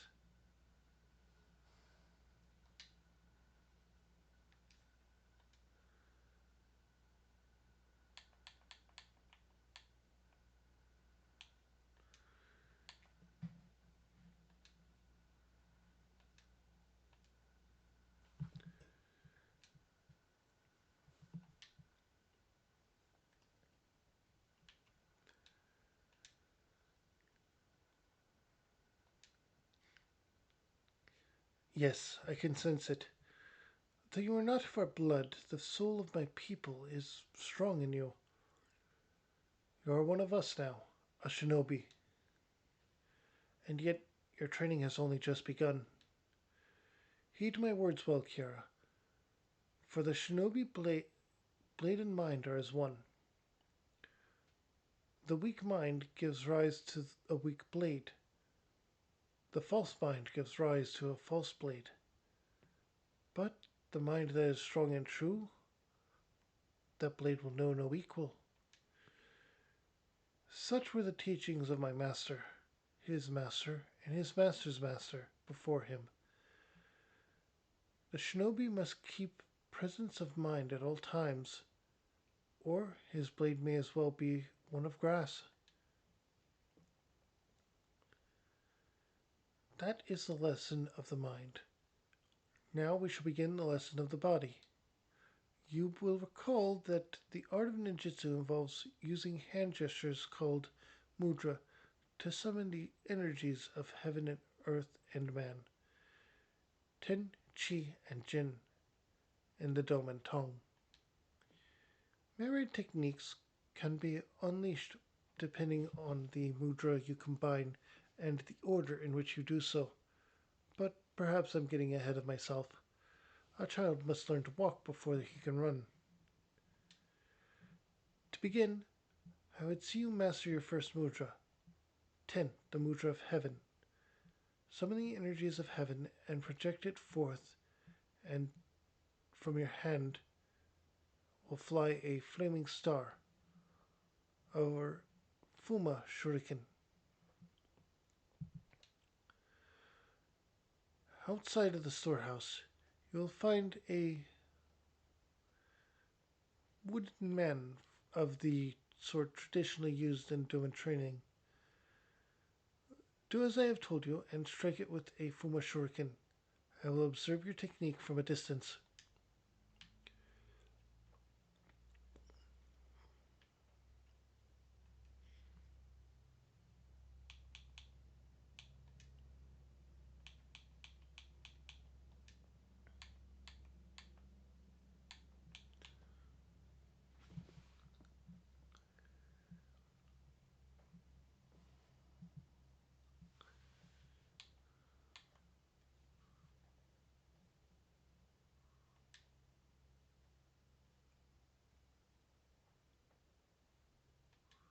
I don't know how to use trick attacks, so.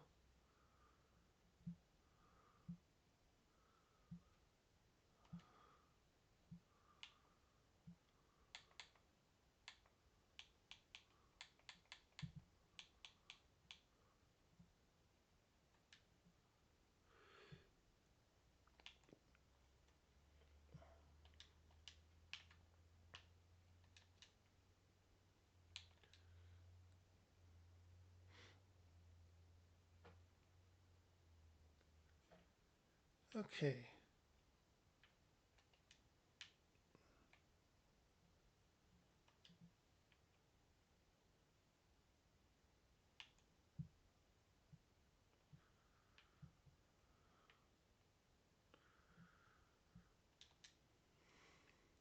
Yes, that will do, Kiara.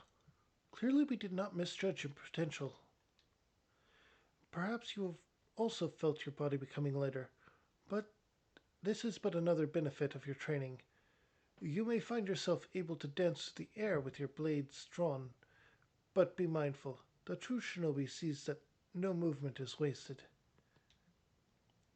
You demonstrated your skills well against the wooden man, but wood does not strike back. Your next opponent will not be so docile.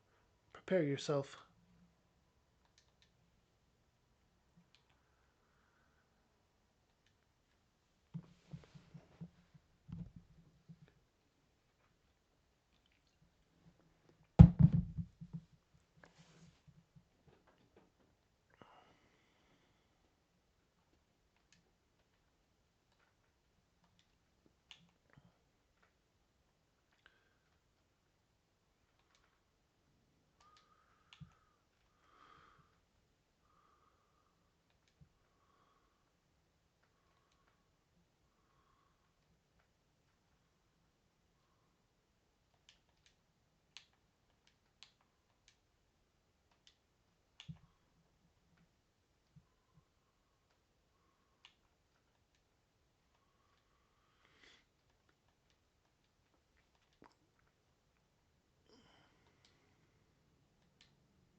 Okay.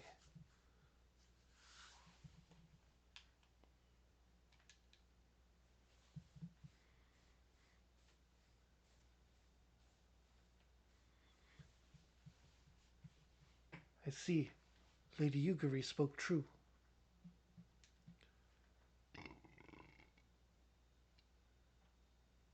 Excuse me. What Oboro means to say is that he's not seen anyone master the fundamentals of ninjutsu with such swiftness.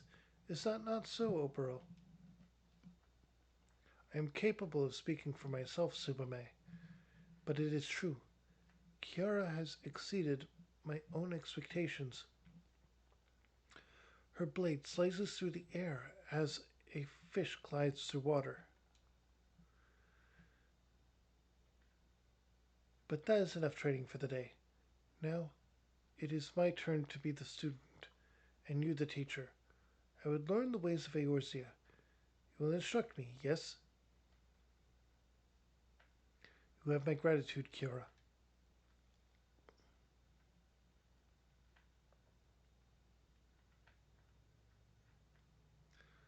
First, I would better know the terrain of Lenoska. Hmm? Is something amusing?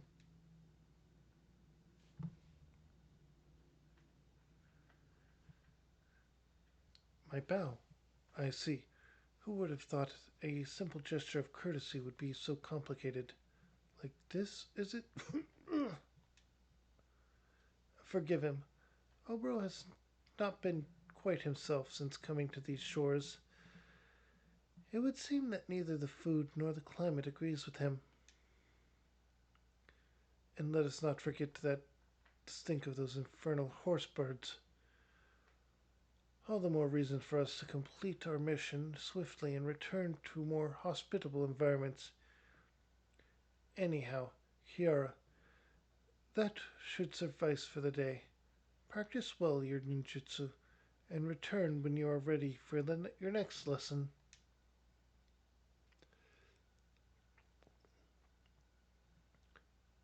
It is constantly confirmed that chocobos do in fact stink. It would seem that you have some practicing to do as well.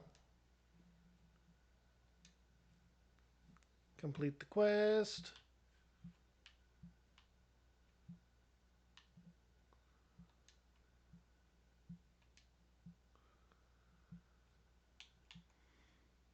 We'll get the next one. Kiara, why, I did not even hear your footsteps as you approached. You're becoming more and more the shinobi with each day. Obro has been awaiting your return. Please enter.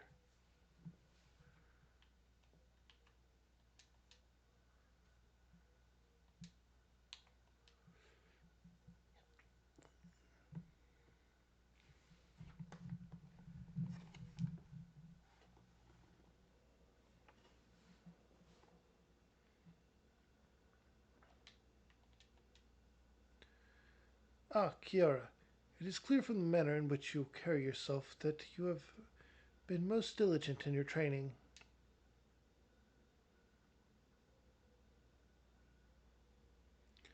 But you are not the only one who has mastered the techniques imparted to you. Behold, my Eorzean bow, perfect in balance and form. Ahem. Now it is time for your next lesson. Watch carefully my hands, Kiara. With this mudra, the shinobi can summon the energies of earth, chi in our tongue. Etch its form in your mind, and I shall show you how to employ it in battle.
Chi, or earth, is the second mudra that you have learned. With this, You're ready to begin the next phase of your training. It is through the combination of mudra that you will find new techniques. The first technique I would impart to you is Raiton, lightning release. When heaven joins with earth, lightning will unleash its will flash and thunder will roll. In other words, form the mudra 10 followed by chi. Channel that energy forward, and bolts of lightning will surge from your hands to strike your foes. As this is a more formidable technique than the Fuma Shuriken you wielded thus far, I have taken care to reinforce the practice dummy outside the storehouse. Strike it with Raiton, and I shall observe.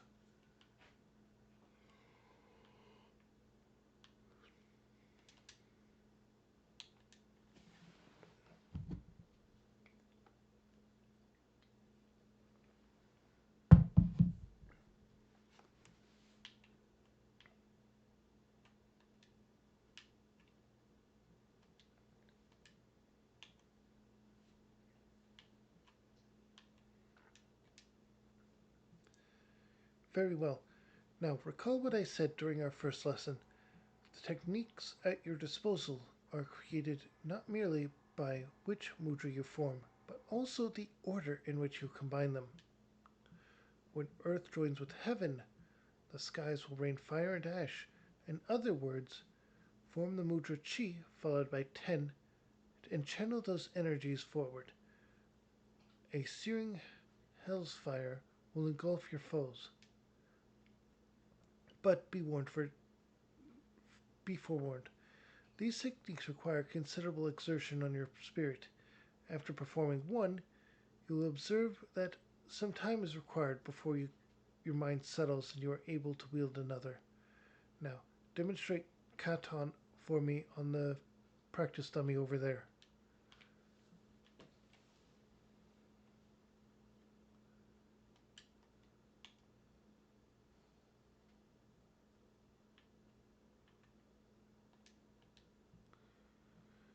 Splendid. Your grasp on fundamental mudra combinations is firm, but knowing the how of the technique is only the beginning. You must also understand when to employ it. Chunin is our word for shinobi, or for a shinobi who has attained full mastery of two mudra techniques. In our tradition, when a student is deemed by his master to show such potential, she is led to a waterfall outside the village to conduct intense training. I cannot take you to Doma, of course, but my maps tell me of a place in Upper Lenoska that should suffice. Fool Falls, the name, is less than auspicious, but it will have to do. Meet me there and we shall proceed.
Okay, here we go. Situated and there.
and level sync.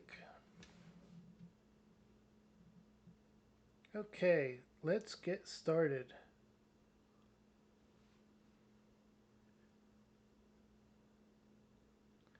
Until today, I knew this place only as letters on a map. Gazing upon it with my own eyes, it is even more beautiful and powerful than I could have imagined. Yes, this will serve us well. My people do not worship your deities, 12. Our gods are all around us, in the trees, in the soil, in the crashing waters before you. Close your eyes and open your heart to the sound of the rushing falls, that you might purge your mind of all worldly thoughts and distractions. The techniques you have learned will serve you well in battle, but confuse the order of your mudra, and you can just as easily turn victory into defeat.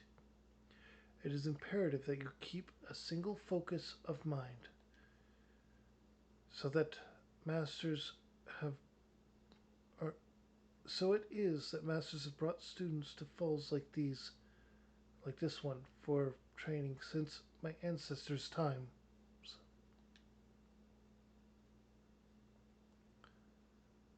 Who is the more foolish, the fool of Fool Falls, or the fool who comes here without realizing he's been followed?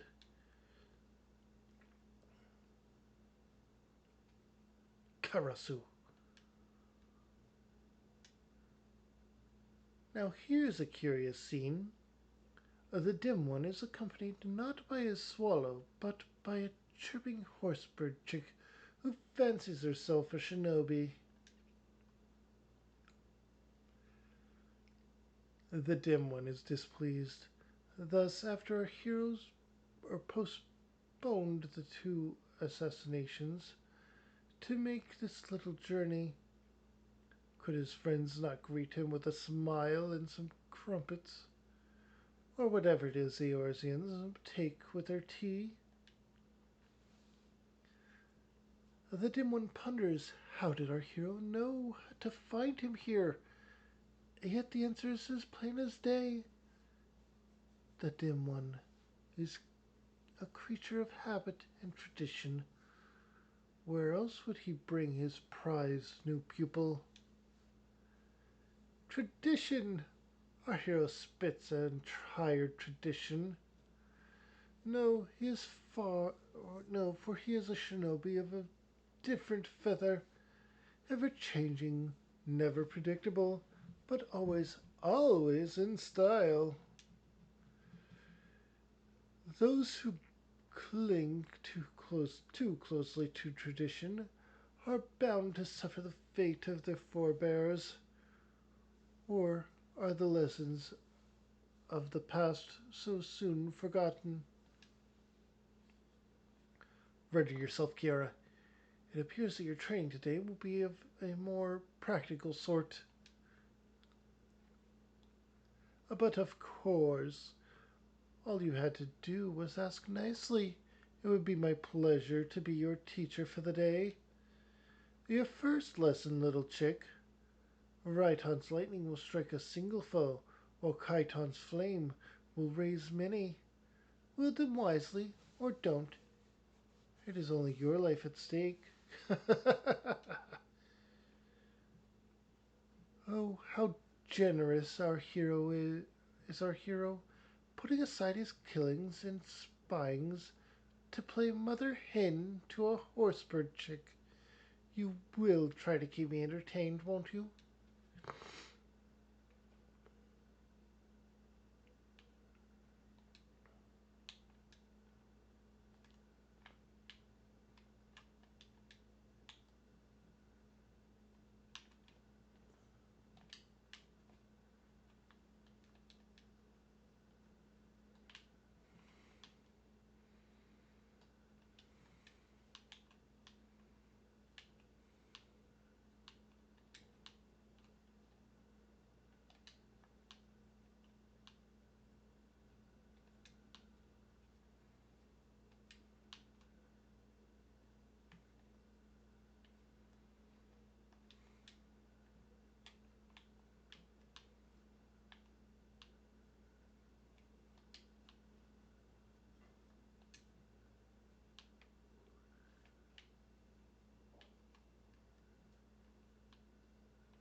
Alright, so Karasu got away.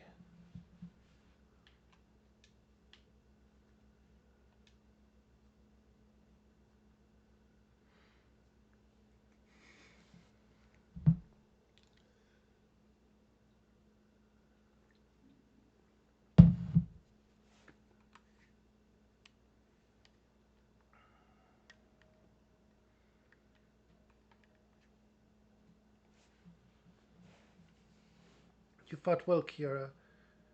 I, however, should have known to expect the traitor's attack. I was careless and put you in danger. It will not happen again. It appears that Karasu has taken an interest in you, and I fear this complicates matters some. Let us return to the docks. There is much I would tell you.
Okay.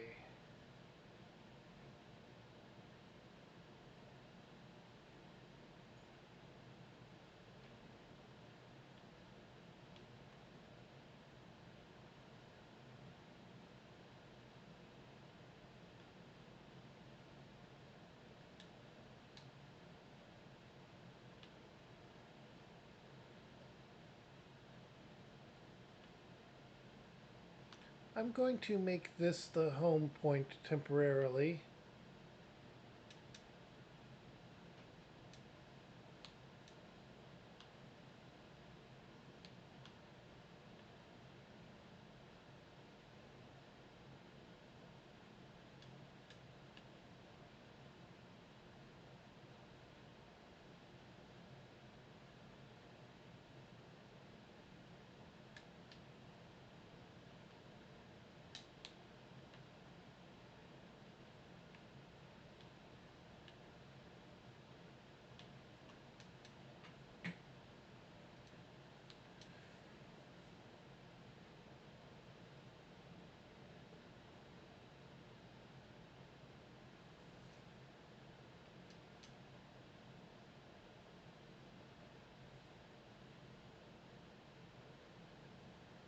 I would tell you a story of our past, a story of the traitor and why he must die at our hands. Growing up in the same village, I have known Karasu since we were both children. When we came of age, we began our training together under Master Gekai.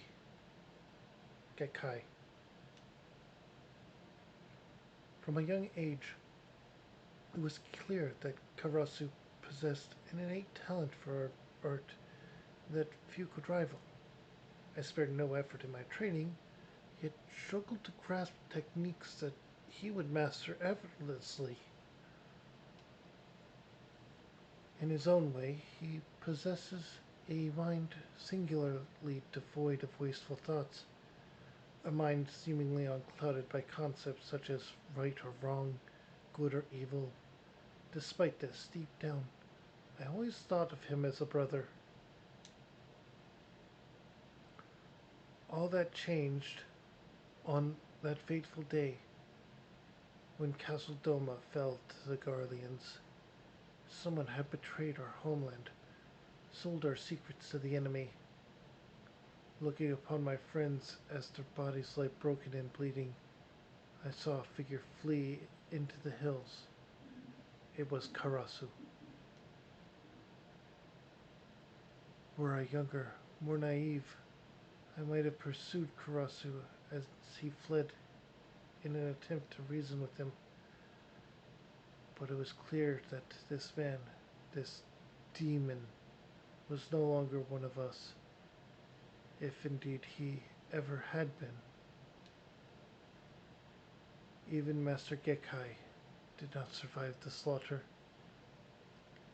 Did Karasu bear him some grudge, or was it merely as a student's ugly pride?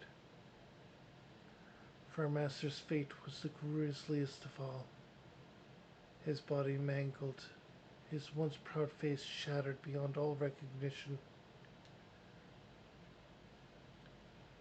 I once held out hope that if I crossed blades with Karasu in battle, that I might understand something of what it was that made him do those horrible deeds. Yet each encounter only raises more questions. One thing is clear, however. Karasu could have killed us back at Fool's Falls.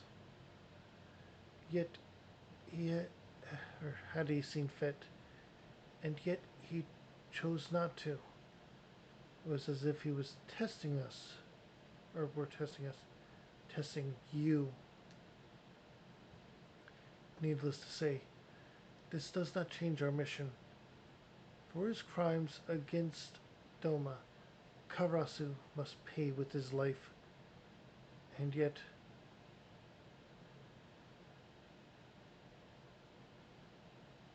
his thorough knowledge of us and our art has put Tsubame and I at a grave disadvantage.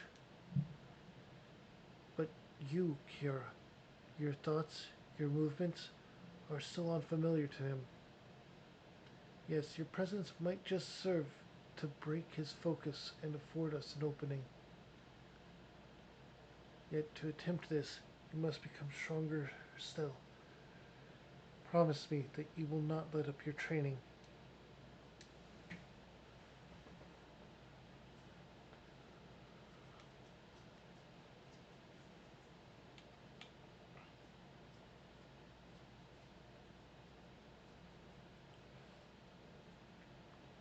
Hmm.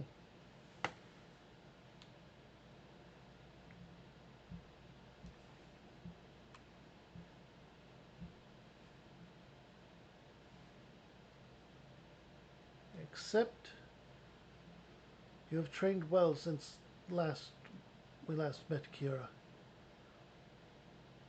I heard not a cry from the door as you entered, nor a creak from the floorboards as you drew near. I didn't move an inch. This much is clear.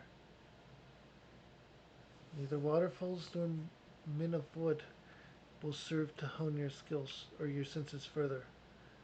No, a shinobi of your abilities receives his tutelage in the field. Consider this your first lesson in the art of assassination. I need not remind you who our target is. He is ever the elusive bird, and yet I have come across some information that I believe may avail us. Rumor has it that Captain of the Bloody Executioners has narrowly evaded several attempts on his life in recent days. This is doubtless the work of Karasu and his men. None other are so bold or skilled as to have even consider such an attack. Nothing short of death will cause a shinobi to forsake his mission. Karasu will strike again. The only questions are where and when. Answer those questions, and it will be us paying him a surprise visit next time. Fortunately, I know of a man who might be able to give us what we seek. The captain has a trusted lieutenant by the name of Wolfsten, a man who, if rumors are to be believed, is known to fancy a hot spring bath I recall reading of a famous bath resort not far from here, but the name escapes me. Have you any idea where it might be? Yeah, I healed people there before too.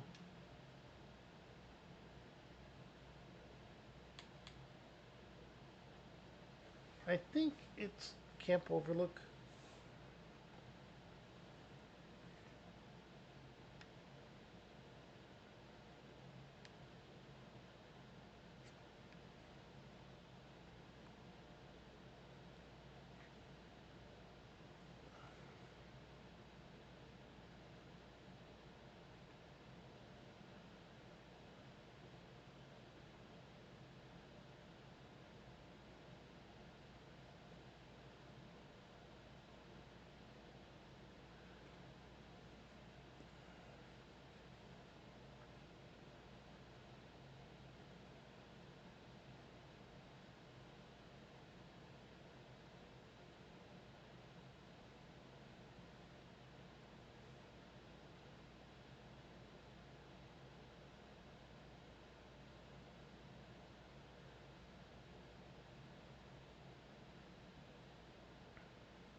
Hang on.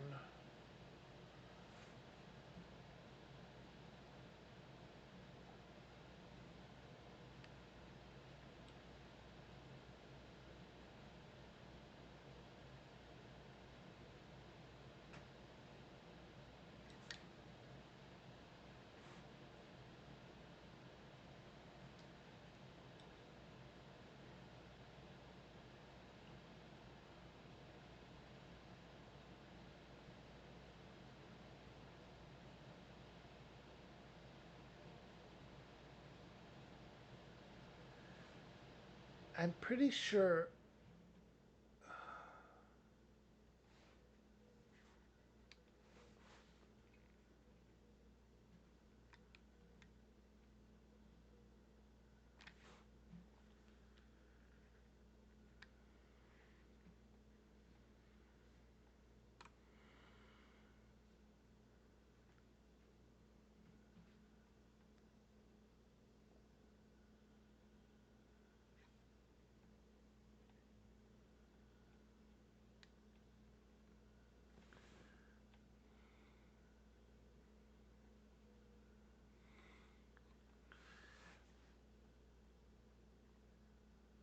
No. The camps aren't the places, are they?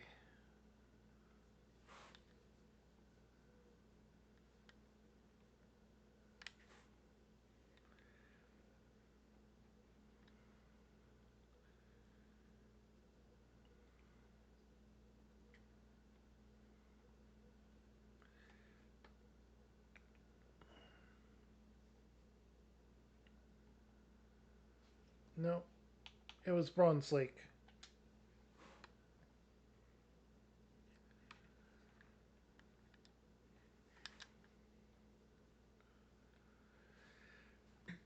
Why, yes, that does sound familiar. In Upper Lenoska, off to the east, was it? Let us make our way there at once.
good disguise. I had no idea that so many Eorzeans also enjoyed public bathing. I would say it is a comforting sight, but in truth it makes me all the more nostalgic for the pleasures of my homeland. That said, seeing all these people milling about gives me cause for concern. Even with these disguises, it is only a matter of time before our foreign mannerisms raise eyebrows among the more observant types. Yes, best we stay out of sight until our man arrives.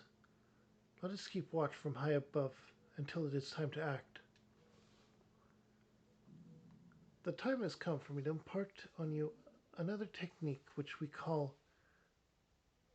I'm not going to try and pronounce that. You may think of it as compressing the physical space around you, allowing you to cross great distances in the blink of an eye. Go ahead, Kiara, give it a try.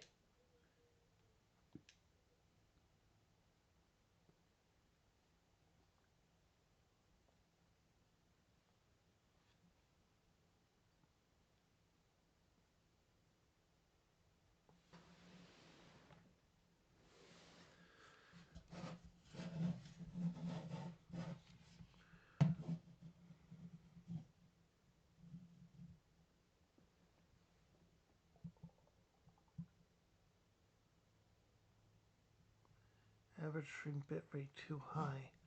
I'll have to look into that after the stream.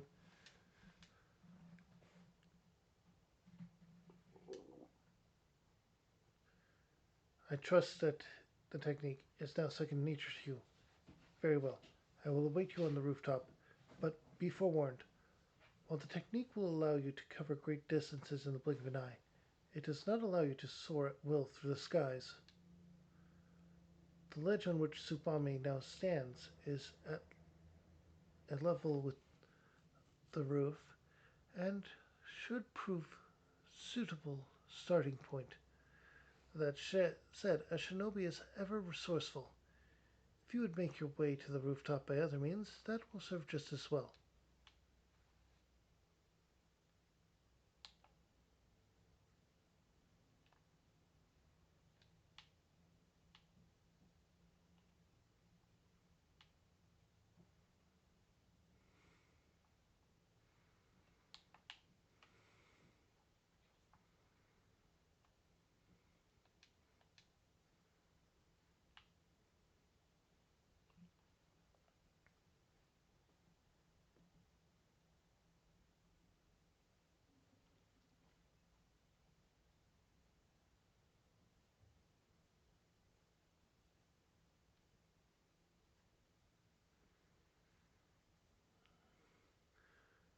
Nothing like a steaming bath and a bottle of fine wine and a couple of buxom wenches to ease what ails ye, eh? As far as I'm concerned, the captain can take his bloody time. Olson.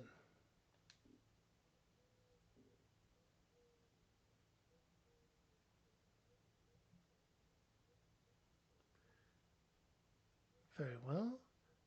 Now we need only employ these bamboo breathing pipes, descend underwater, and.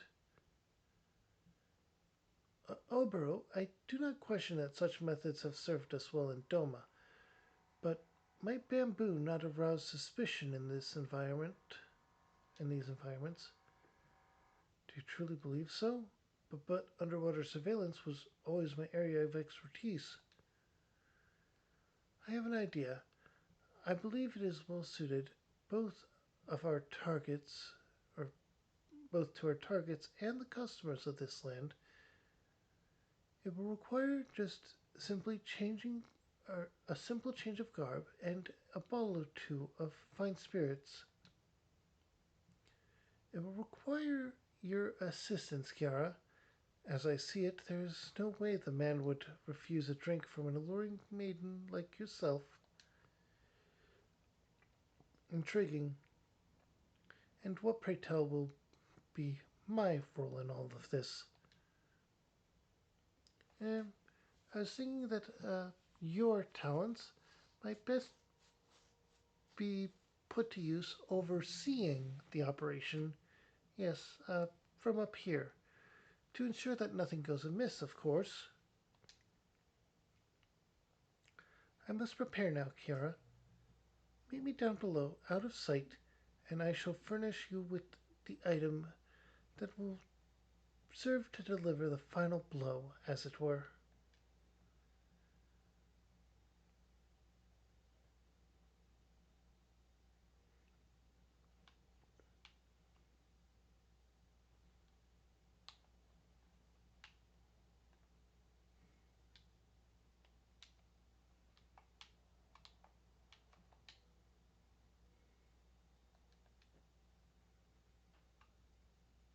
Am I wearing this properly, Kiara?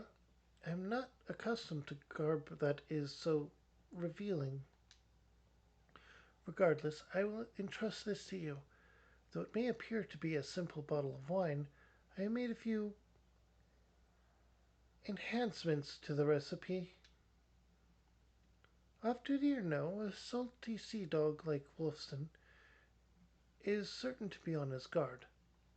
I'll start off, or I'll start him off with an untainted vintage.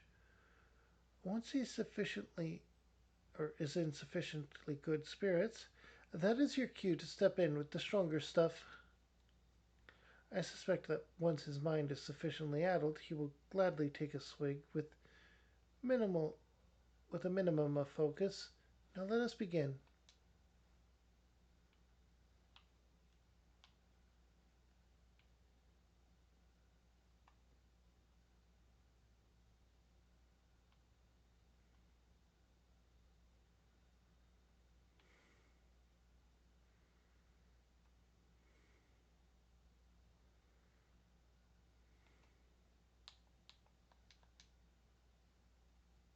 Fine wine and fine women. Now this is what I had in mind when I took up the Puritan life.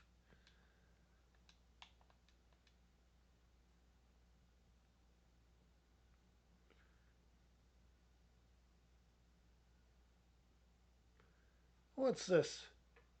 Come to battle your friend here for Wolfine's affection? Don't mind if I do.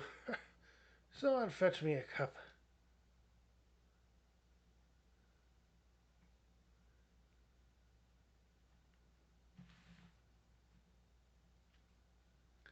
Hey, that's the good stuff. If a bit stronger than I recall it should be. Take her. Maybe I should take her. Oh, you mustn't be so modest. Why, I heard that Wolfston's seven stomachs once drank a whale under the table. Arr, arr, arr. Yeah, bet you. Skivvies I could lash me blood and dushes have kept me from the bottle for too long. I am an apprentice on your duties? Why, that sounds so important and exciting. I'd do anything to hear more. Did you say anything?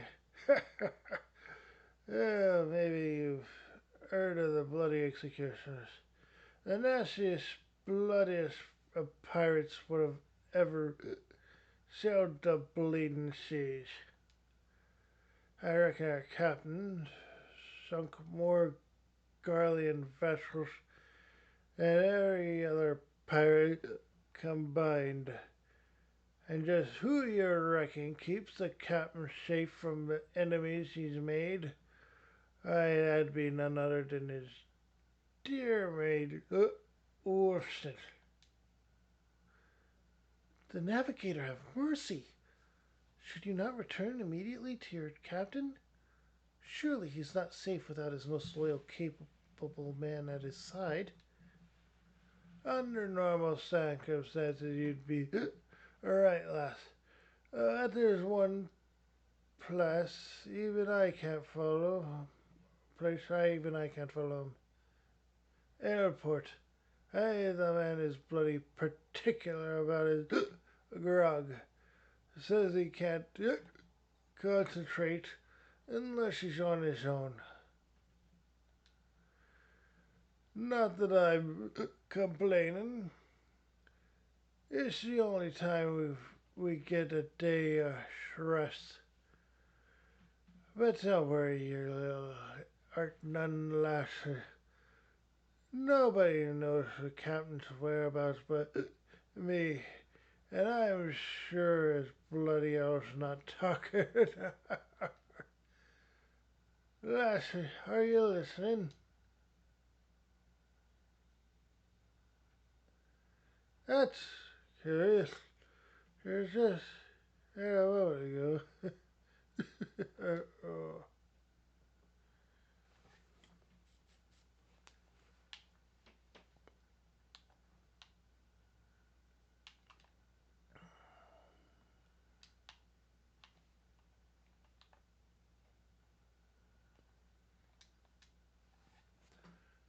Well, were you able to loosen our man's lips?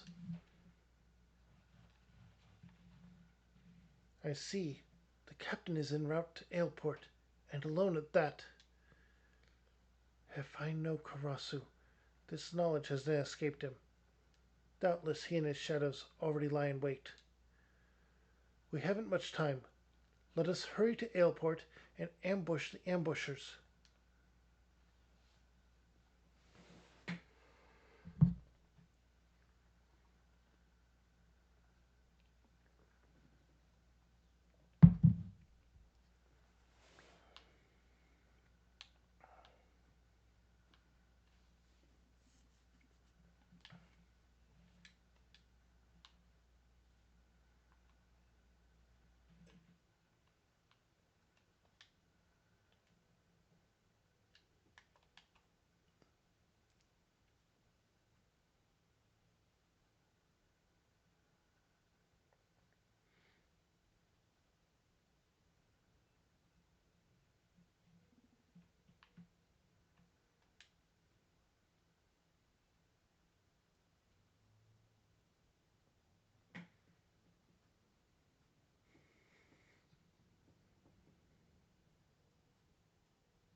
Okay, we are getting there. Now we go south.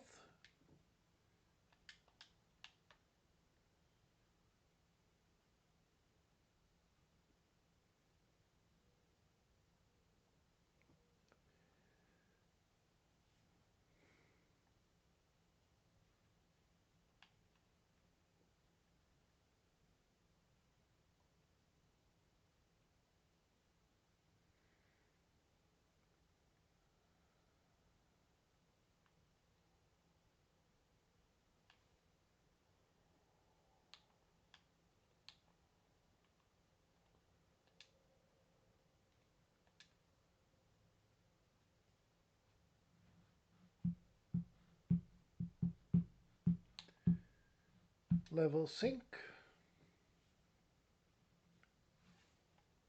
I did not set up the new ability.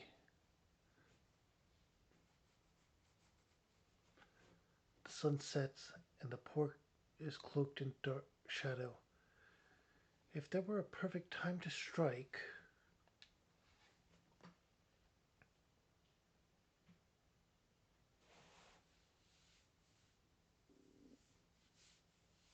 speak of the devil. Look at how those men walk. Those are no ordinary deckhands.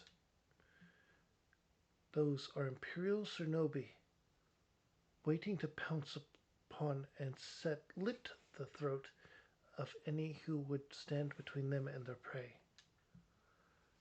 Karasu is too proud to entrust such a vital mission to his lackeys. He is here, somewhere. Of this I am certain. Kiara, you move forward and search the docks. I will approach from the opposite direction. Tsubame, you secure the escape route. He will not elude us this time. Take care and to stay well hidden, Kiara. Hidden from the eyes of Karasu's shadows. And yet I fear your task will be more complicated still. For it is not just men that serve Karasu, but creatures of the night, creatures that see not with their eyes, but with every fiber of their being. Give them a wide berth, or all shall be for naught. That should be all. Time is at the yes. Time is short. We must move swiftly.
Had a bit of an issue there.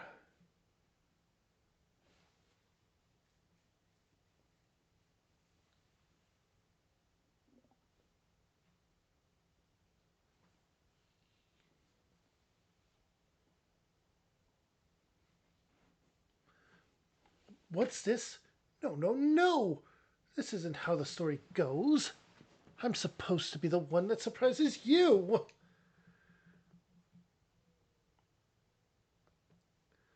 The tables have turned today, Karasu. Now, face your death like the man you once were. I must say, popularity really doesn't have it does have its downsides. Fine, if you're so eager to dig your own graves, here's your bloody shovel.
Okay.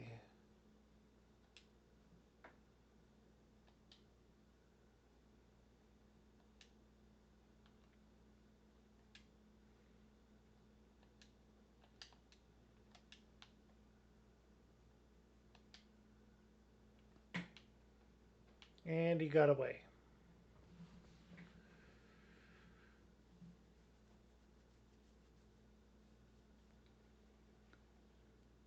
Gah, the slippery bastard.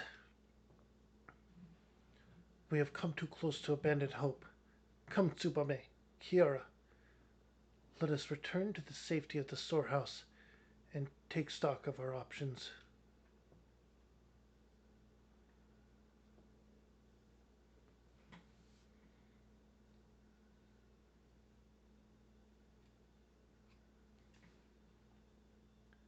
He lives.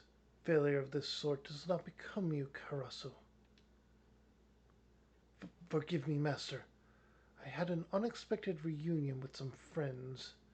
Seems like they had a mind to kill me. And just when I thought we were getting on so well. Your job is to give me answers, Karasu, not excuses.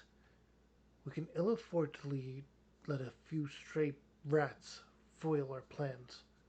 Should they return, kill them. This is your final warning. The next time you fail me will be your last.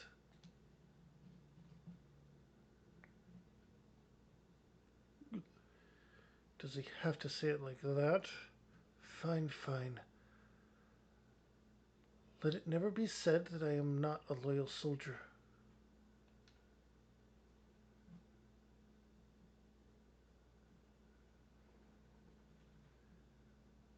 It wasn't Karasu that sold them out, was it?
Bah!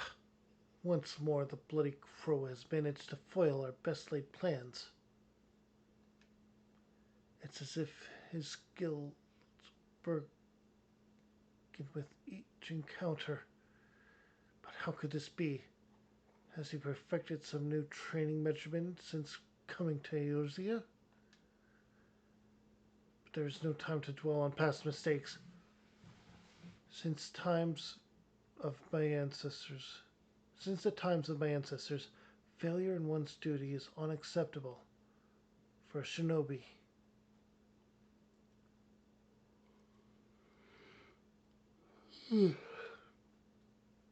My mission will end in success once Karasu's death, or failure, my own.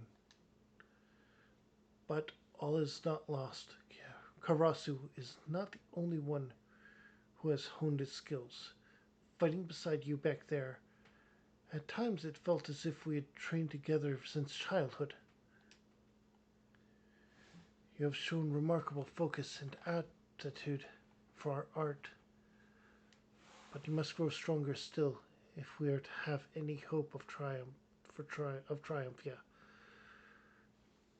devote yourself to your training with the entirety of your body and mind, and Supame and I will do the same. I will await your return, Kiara.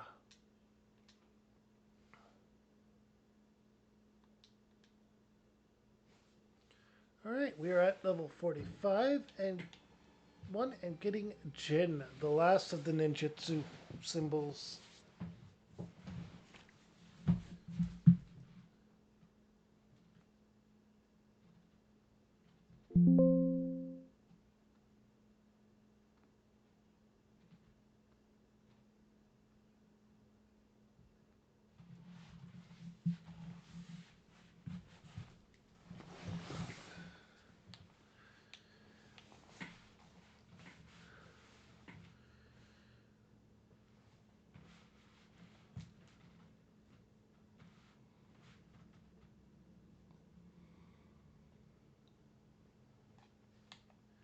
And accept.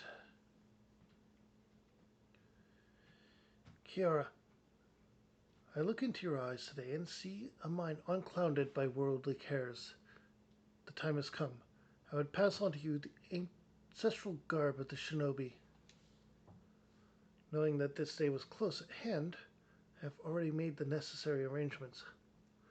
With Karasu watching our every move, I cannot act freely, so I asked your friends at the Rogues Guild to send word to my village and arrange for the delivery of a set.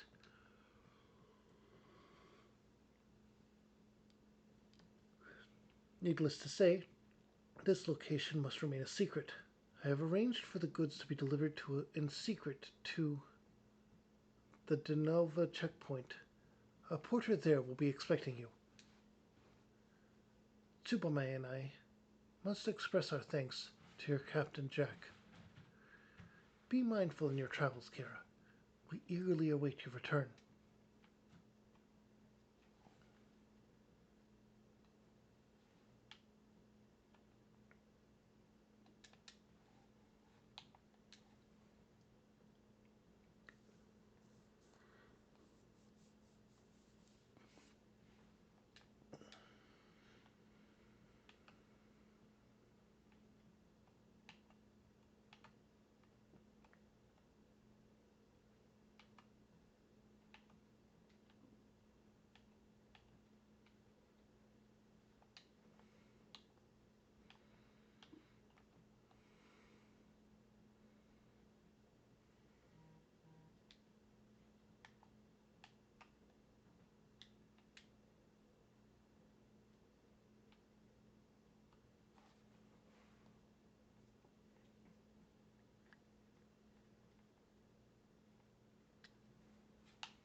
Expecting a shipment of goods, you say? And that strikes me as right curious, on account of how scraggly fellow came by not long ago to claim them. They were actually yours, you say? Ain't that a bloody coincidence? See, the fellow I talked to said that someone was like to come and by saying just that, and that if she did, he'd pay good coin for me to gut her and good and proper.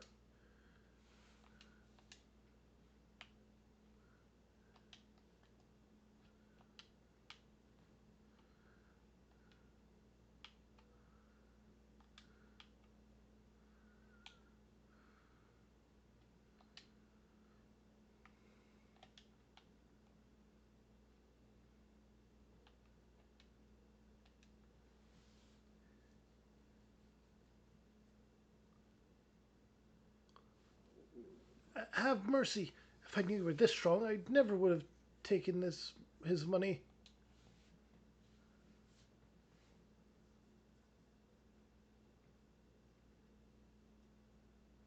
And if you knew you were this incompetent, I would have put you out of your misery long ago.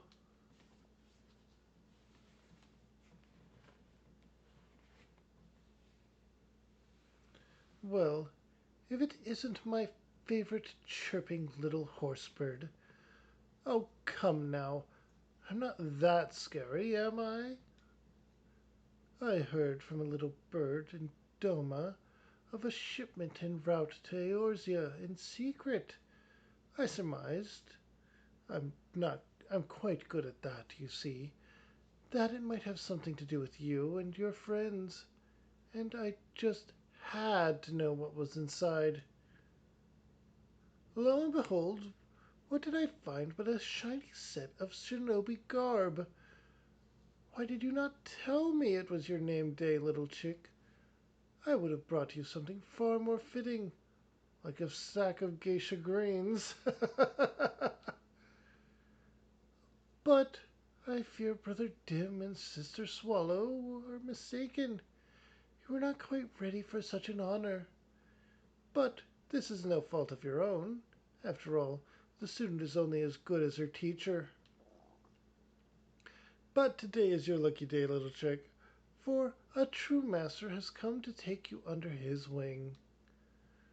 4 crates scattered to the winds, each containing one of the items you seek. 4 of my shadows guarding each piece, with their lives. A test one where failure will mean your death. Red Rooster Steed, Costa del Sol, Girion's trading post, Camp Overlook.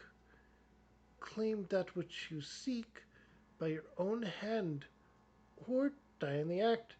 It is of little matter to me. If by some chance you survive, return here. You just might find a very special present waits you. Now, shoo, shoo, I say.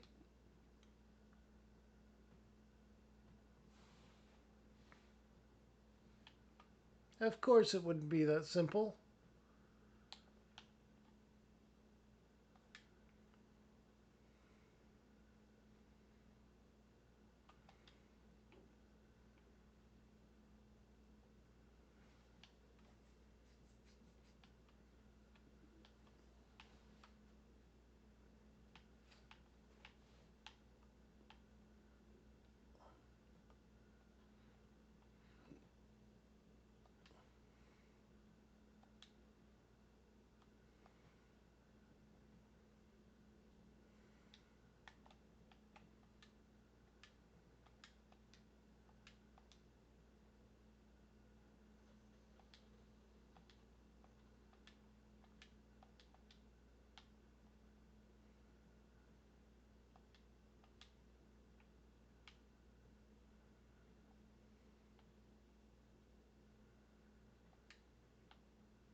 Pardon me, milady.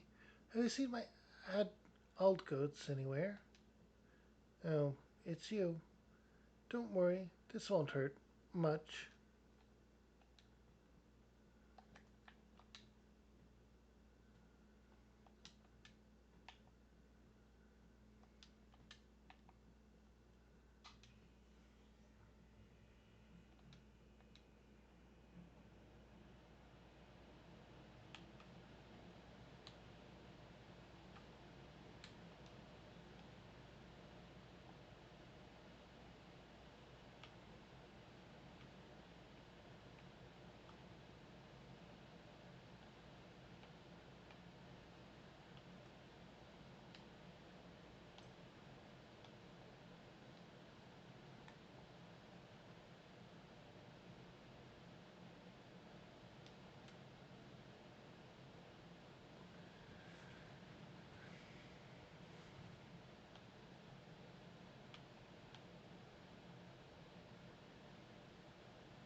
Alright, goes to the soul.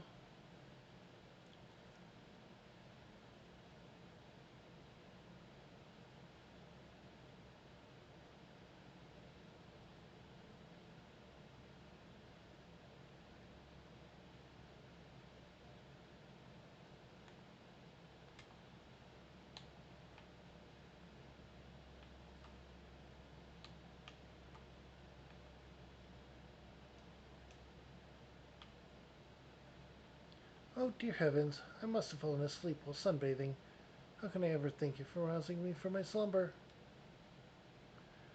What say I slit your throat and we call it even, eh?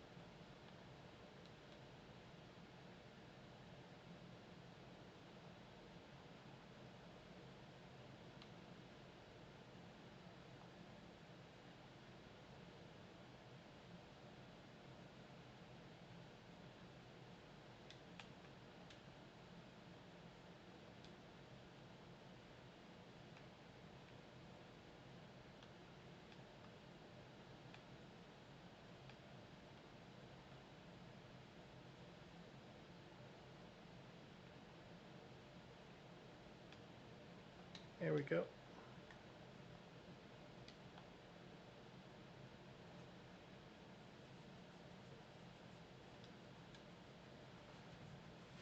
Okay.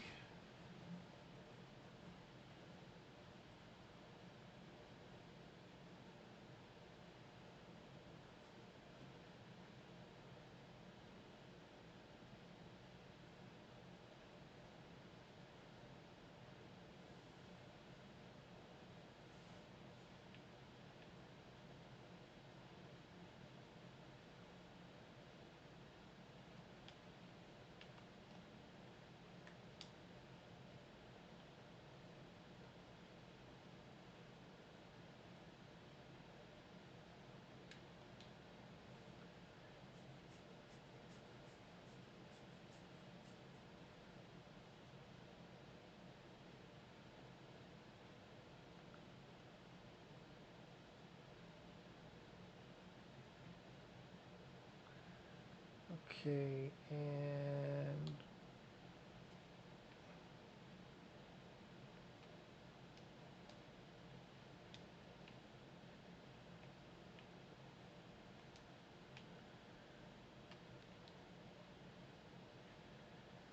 onto that dour fish.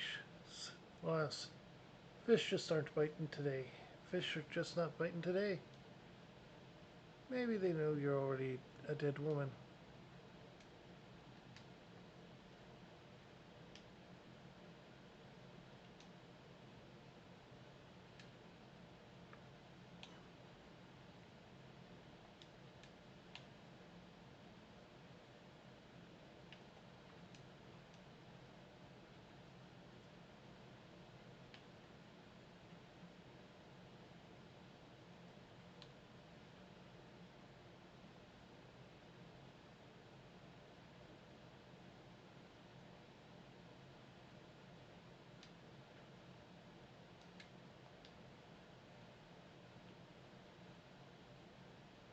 And we go north again.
Whatever possessed me to set up shop in this ungodly place? I'm like to drop dead from the fumes before I see a single kill and profit. Of course, if I bring your head back to Karasu, I'll be set for life.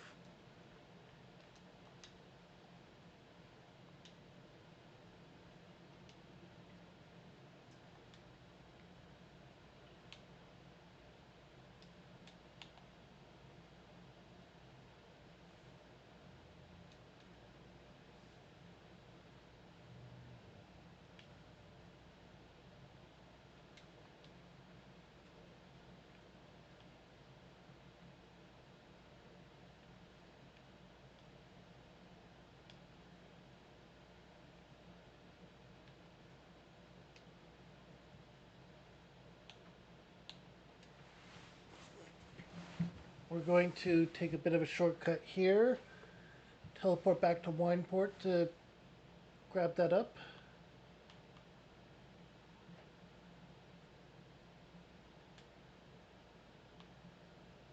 so that we can go to Middle Lenoska.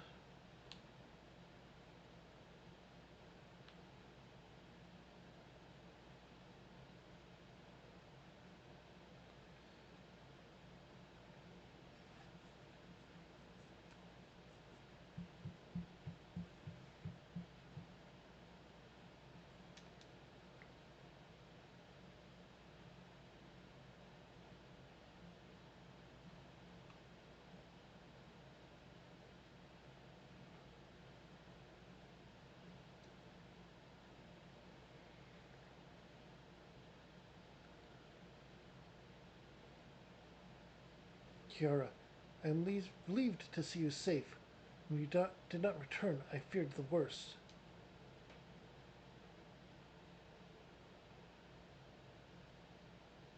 Karasu did what? Forgive me, I never suspected he would target you on your own. It is clear now that his treachery knows no bounds. And yet, it is curious. Again, he chose to test you rather than dispatch you by his own hand. His intentions remain as inscrutable as ever. Hmm? What is this?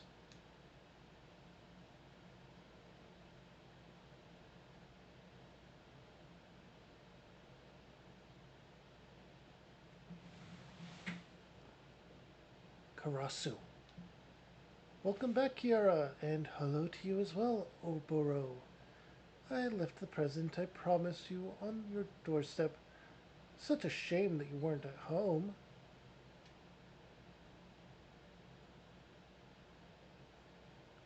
The, the docks. Tsubame. Byakabu. Yomi. We must hurry.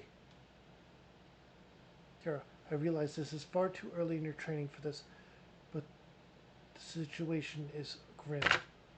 Our only hope of surviving the battle ahead is for you to learn the Mudra Jin. This is the mudra that will allow you to harness the energies of your fellow man. It is also the final mudra that I can teach you.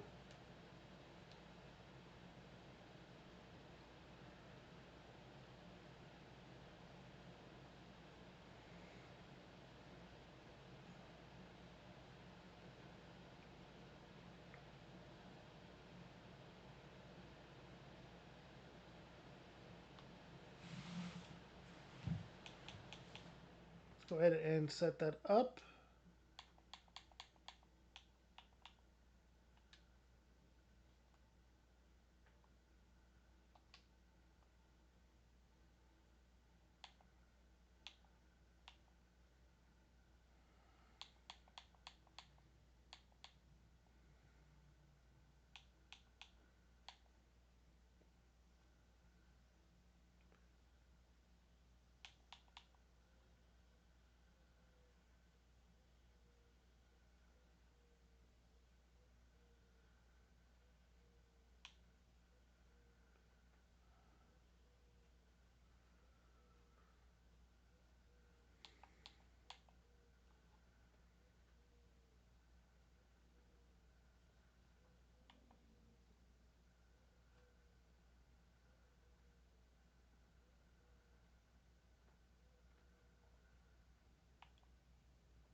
All right, we are closing up the level 45 portions.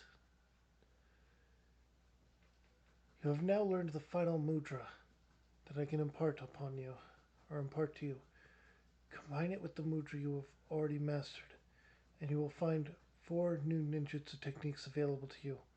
Time is short, so listen well. The first is Hydroton, ice release, form 10 or Chi, or Tenjin or Chijin. The energies you summon will be channeled into glacial flow. Second, Huton, wind release, form Jinchi or Jinchi Ten or Chijin Ten. The winds will swirl around you. Third is Dodton, earth release, form Tenji Chi or Jin Ten Chi. The earth itself will move at your will. Finally, there's Suiton, release of water, form Ten Chi Gen or Chi Ten Gen. Water will course and flow through you. As for how these techniques will avail you, I trust you will learn them on the field of battle. Now, let us hurry. Tsubame is in danger.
Shuriken, a battle was fought here. I hear no sounds from within. Tsubame must be here somewhere. Byakubu has lost his words from the shock. He can tell us nothing. Come, we must find Supume, and quickly.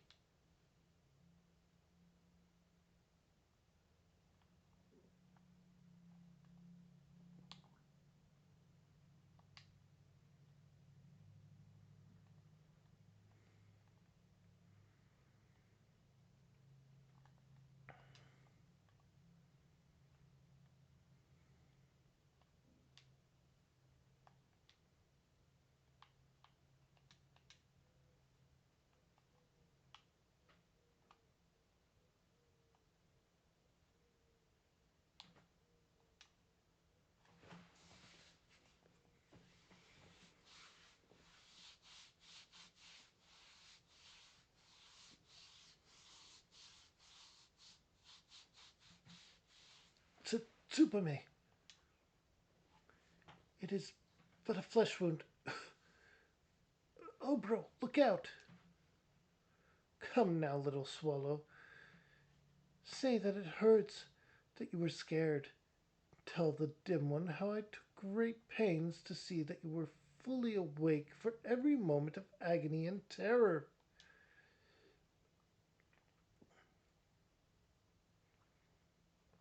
Karasu, this time you go too far. Yes, yes, those are the eyes I wanted to see. Let the anger and hatred burn away any spot of doubt that remains in your heart. The fire in your eyes, the resolve born from the all consuming flames of rage and passion, the look in your eyes that day when you looked on as your friends, your countrymen, were massacred, powerless to end the slaughter. Gah! Be silent, be silent, be silent, be silent! Tsuame, stand back. I shall slice this crow's tongue, then tear him limb from limb with my bare hands. Such pure, unadulterated malice. Finally, you're an adversary worthy of my blade. The true shinobi, ever calm, dutiful to his master, presence of mind. Yes, the first few times we met, you fought with all the passion of a wooden dummy. Today you stand before me as a man. You wanted a battle, and today you shall have one. No retreat, no reprieve. The defeated shall die like a dog, and the victor's tale will continue to another day, or for another day.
And there we go. We have beat our foe.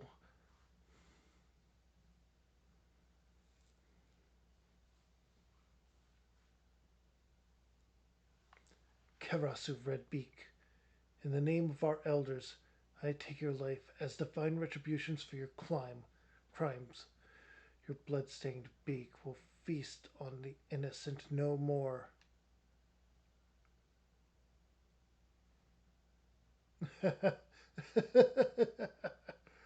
Does he truly believe those words?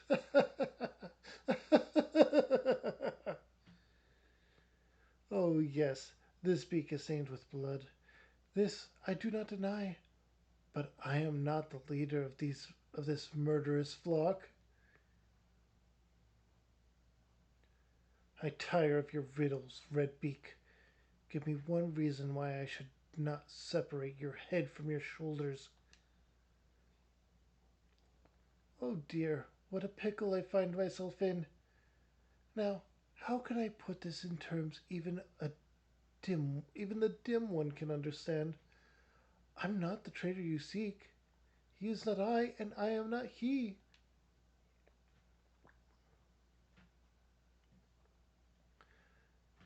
You believe I was the one who fled Doma? Are you sure? Absolutely certain? Did you see the bodies, the faces of all your brothers who fell that day?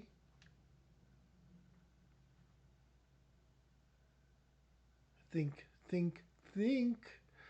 I know it's not a strength of yours, but surely you remember one body maimed so badly that only the possessions could identify the man. And the face, could it even be called a face? Naught but shattered bone and shredded flesh remained where once had been the proud features of.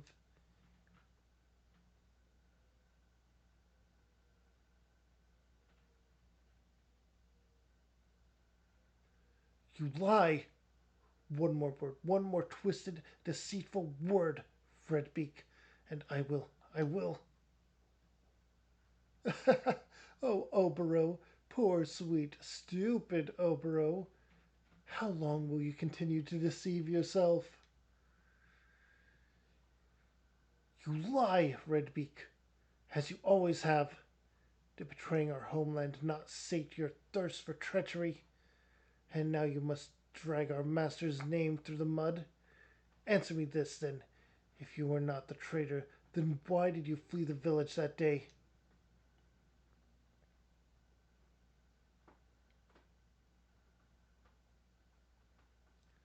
How often have I asked myself the same?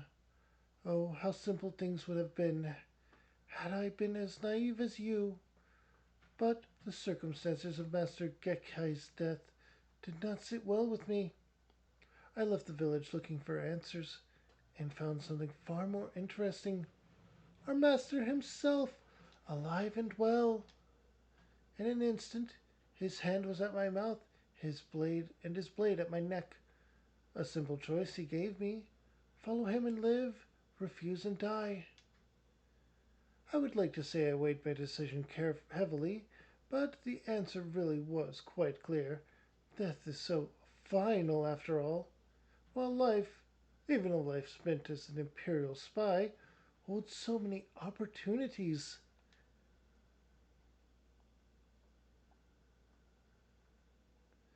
What's the matter, dim one?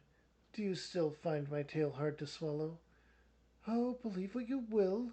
Redemption means little to a dead man.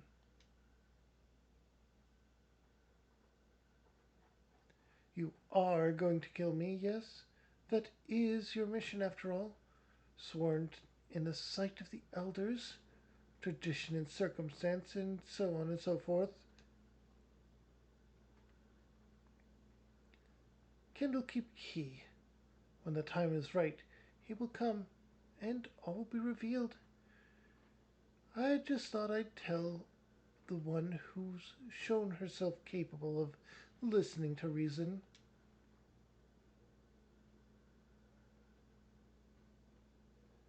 The lights grow dim, the stars turn black in the sky. Our hero fought bravely. fought bravely even, but his chapter in this grand mummery has come to a close. Summoning his last breaths, our hero speaks.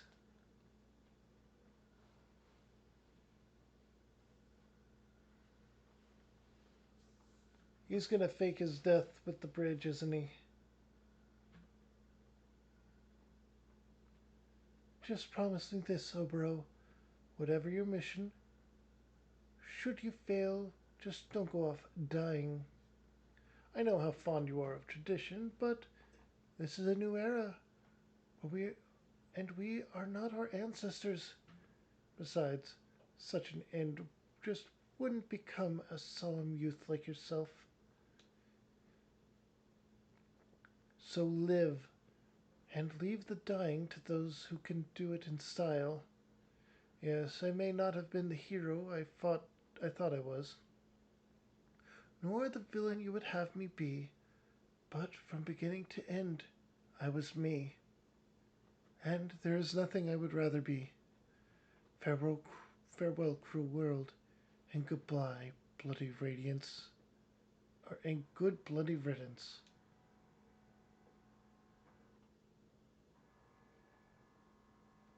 Wait, Karasu!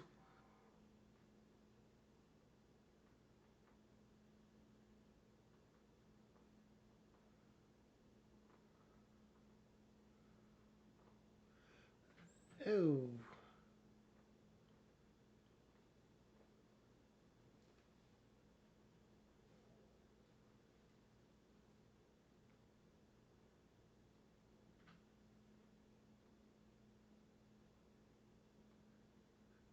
what can this all mean?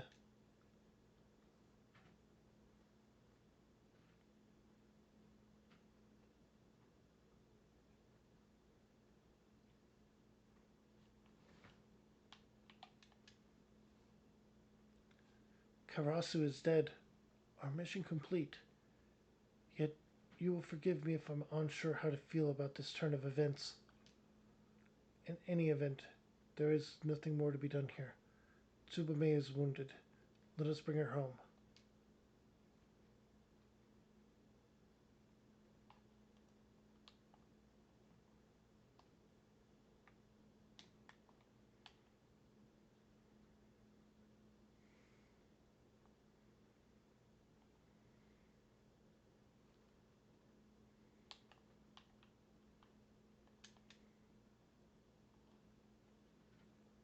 When last we met, I was not myself.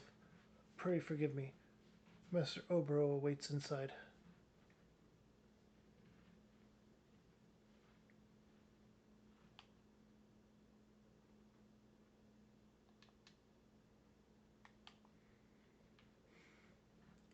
The mission that brought me to Eorzea is complete.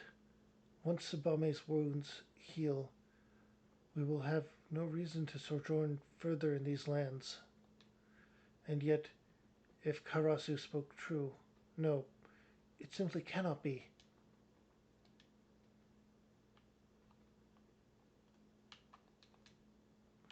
Here we are, the last quest. Ah, Kiara, your return pleases me. I fear I might miss the chance to bid you a proper farewell. Yes, we will be taking our leave from your realm. My mission is complete, and Tsubame's wounds have all but healed. Tradition dictates that we return to our elders and deliver tidings of our success. Redbeak's last words? I will not lie. At first they weighed heavily on my mind, but in the end, I am a shinobi. I came to this land to perform a role, not out of curiosity or spite. Mayhap Master Gekkai still lives, mayhap not. It is no longer my concern. Karasu is dead, and with his passing, it is time to close the curtain on this chapter of our lives. Before I leave, I would ask one favor of you. There is a place I would visit before we depart your realm. I would go alone to gather my thoughts. Could you pray look after Tsubame while I am away. Her condition has much improved, but I would not take any chances. Thank you, Kiara. He's going after. He's doing it. He's going alone. He's an idiot. Oh, so that's your armor. Your concern is most touching, but I am quite fine, Kiara. In fact, it would seem as though that the injuries I suffered were not nearly as grave as they appeared on first glance. It would appear that Karasu meant more to fan the flames of Oberon's ire than to cause true harm. Speaking of Obero, have you seen him about? It's not like him to disappear in the midst of our preparations for departure. Alone with his thoughts, you say? Where do you suppose he might have gone?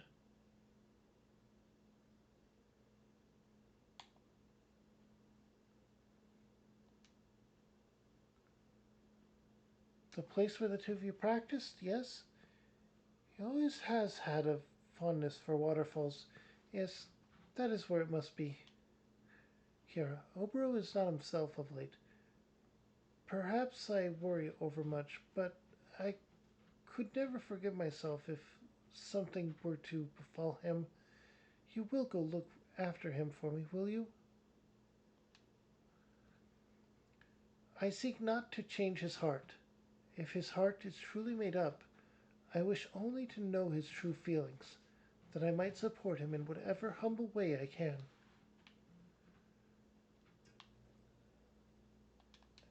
The location that was stated before was not an option, so maybe he really has gone to clear his head at the waterfalls.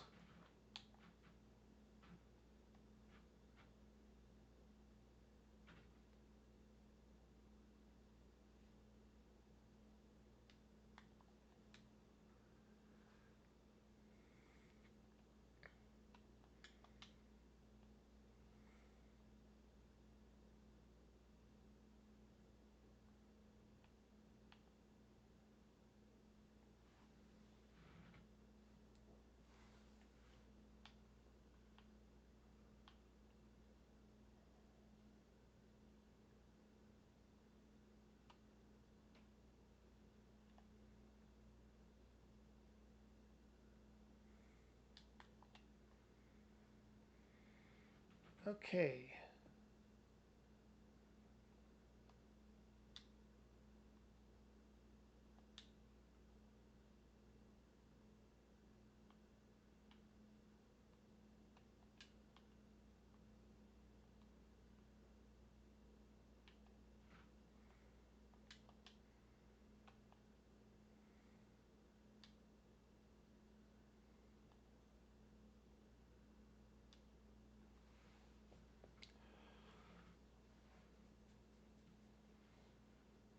And I was able to confirm that this is exactly the spot I thought it would be.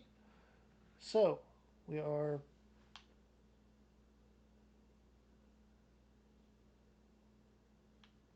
There we go.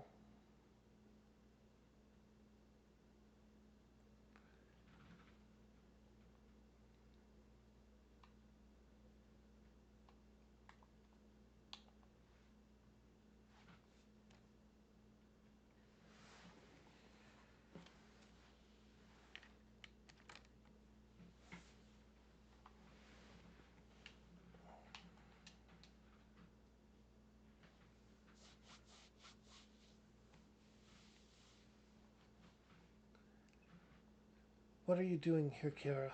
I told you I took you for a woman of your word. Tsubame sent you, didn't she?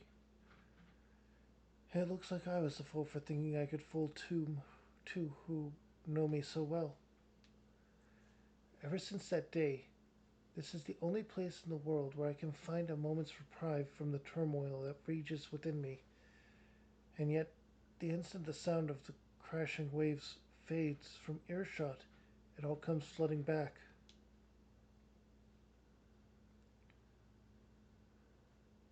You have proven yourself a true friend to us, and a worthy shinobi in your own right. Answer this for me, Kira. For what, for whom do you wield your blade?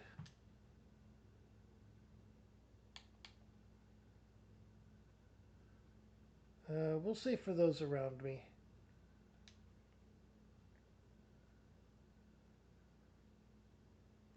Yes, I knew you were a woman after my own heart, Kira.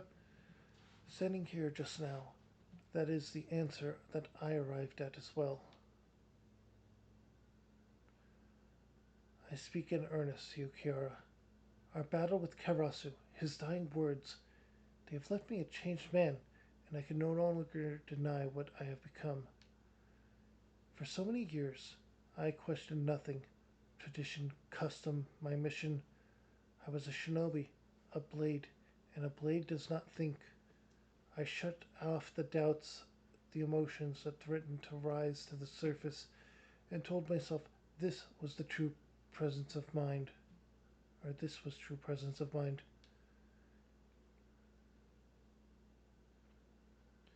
I lied to myself no longer. In confronting Karasu, I confronted myself, looking upon Tsubame, lying battered and beaten like my countrymen so many years ago. I felt a single, all consuming desire to visit retribution on those who wronged us, and to do so by my own hand. I have made my decision. I shall go and face the truth, for it is only in doing so that my heart will ever know true peace. I will go alone, and I will hear no more of it. You and Tsubame have sacrificed and suffered enough, or more than enough. The battle that awaits is mine and mine alone. If it is Master Gekai I find at the end of my journey, so be it. One or both of us will die. It matters not. Either way, my mind shall be at rest. You have been a true friend and ally, Kiara. Farewell.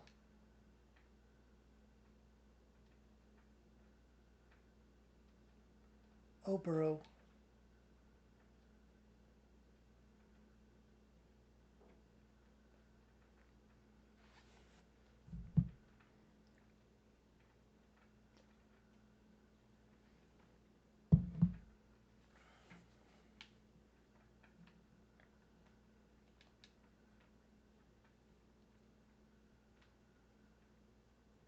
forgive me, Kiara.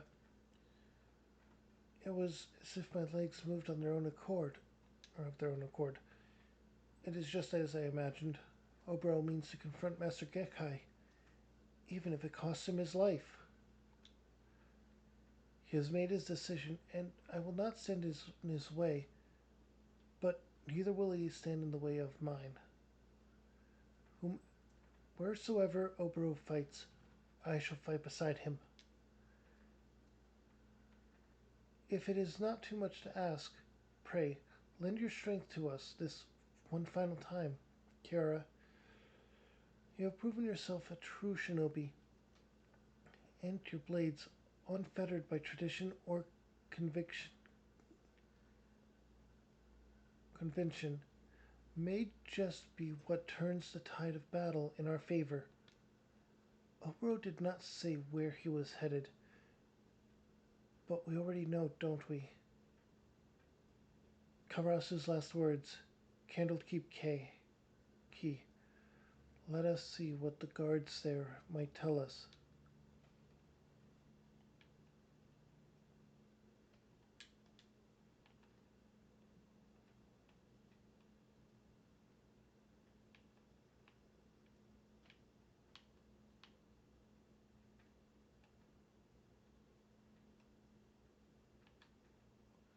I am going to just teleport there because this is a long rush.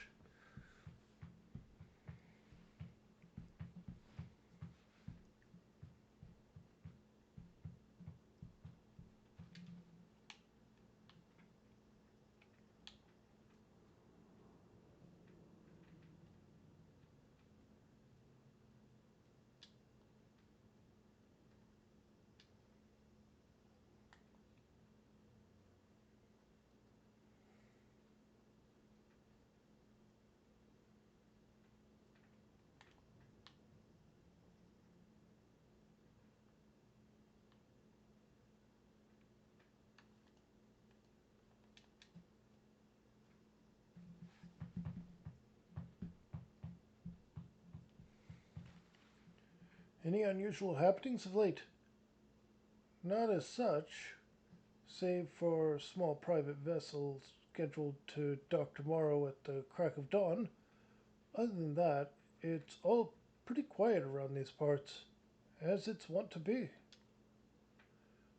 Funny thing though, you're not the first one to ask that question. A milkmaid, a very comely one at that, came by not minutes ago asking the very same question.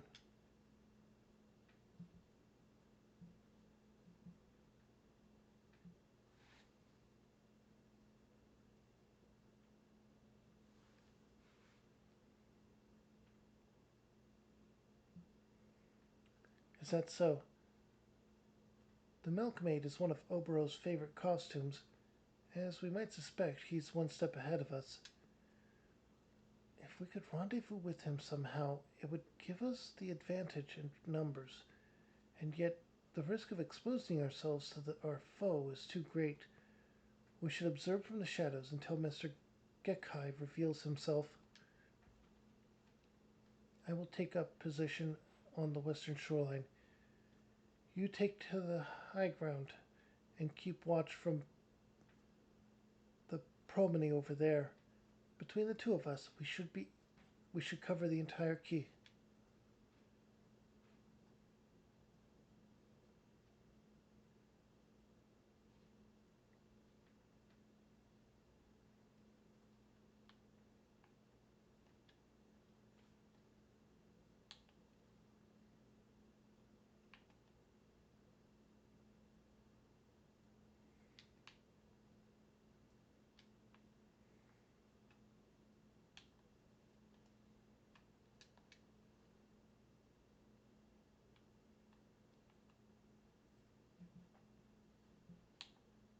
Here we go.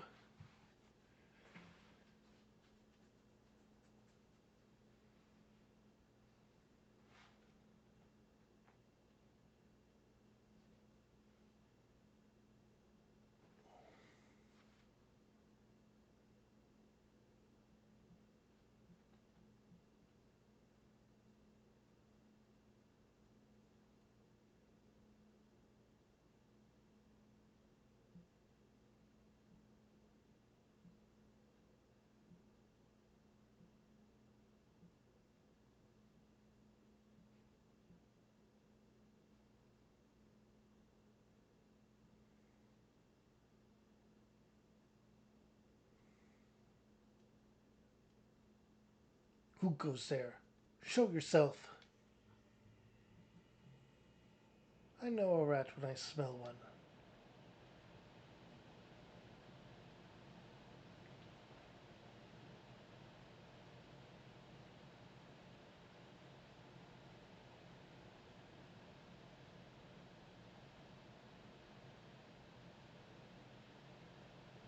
I trust that I am speaking with the Garlean Empire's chief of espionage and covert operations.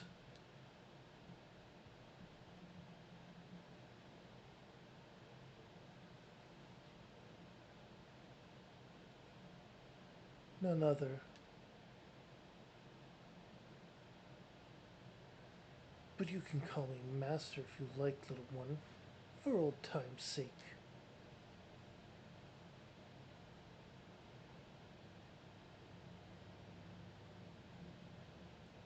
You're full of surprises these days, young one. The Obro I knew would have been on the first ship back to Doma once Karasu carved his last or caught his last call. You look sturdier than I remember, if a bit gaunt in the cheeks. Are you getting enough rest? You always worked just a bit too hard for your own good. All these years, it was you. You who taught me the way of the shinobi. You who I loved as a father. Why, master? Why? Why else? For our village, of course. I simply made the choice that any true shinobi would make.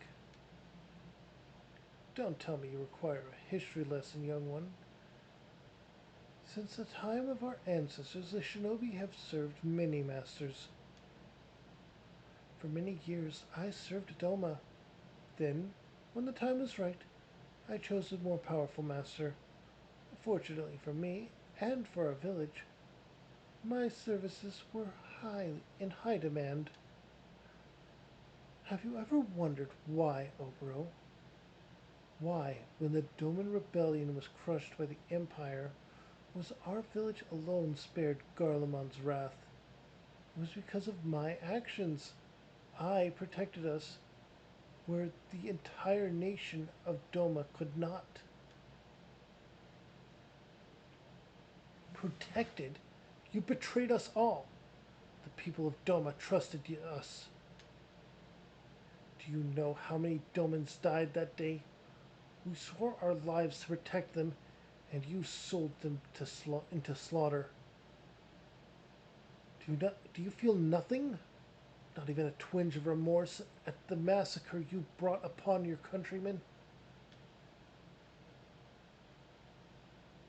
There will be a point when I have to take a moment to answer the door soon, so please keep that in mind. Countrymen, what is Doma to me when weighed against the ancient and glorious history of my fellow shinobi? History is littered with the husks of fragile men who gave their worthless lives to bring glory to their betters.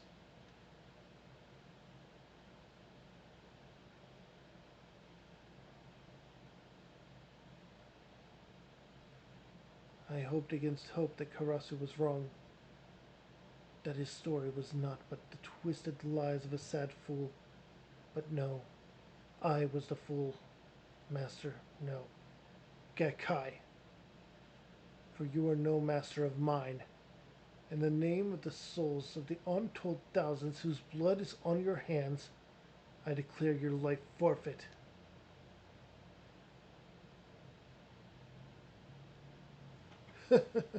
Revenge, is it?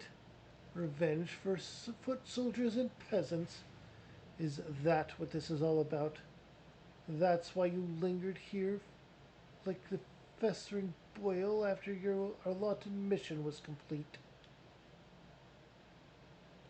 Forsaking your role for some selfish fight light to fancy will not earn you many friends back home, Oboro, nor here. The more time I spend in Garlemond, the more I realize that the Empire quite suits me.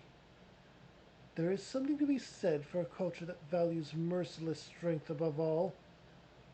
I've won over quite a few loyal subordinates.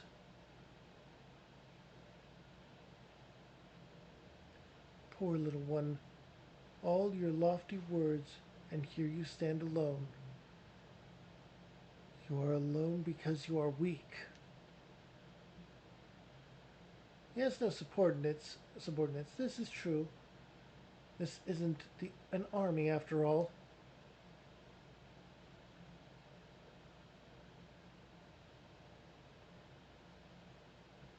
But Oboro has something you will never have. Comrades who believe in him and the ideals for which he fights. Tsubame, how did you? It's not just me, Oboro. Kira is here too. Comrades? You would choose the company of glorified sellswords over that of the master who made you what you are? Oh, how far my foolish pupils have fallen. You are the one who has fallen, Gekkai. Kiara fights with a sense of honor and purpose that you have long forgotten.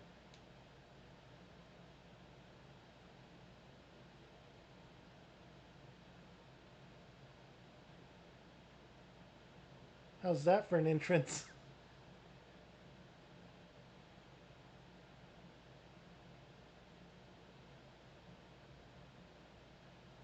Kiara, I cannot begin to express my gratitude. My friends, my comrades, I am honored to fight at your side. Let us show the false master what true strength is.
Okay, I am back. I am sorry about that. Tsubame, Kiara, thank you. It is through your belief in me that I was finally able to believe in myself. Okay. Good boy, Marco. And Karasu, you had a hand in bringing this chapter to a close. You may be gone, but you are not forgotten. Aw, that almost sounds like a eulogy. It almost makes me wish I were actually dead. He did. He did fake his death. I called it.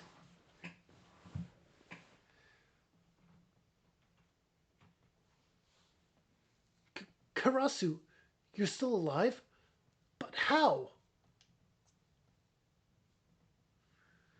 Well, when it comes to playing dead, I did learn from the one of the best. You know. I see. But why vanish only to return? Oh, just an undelivered present.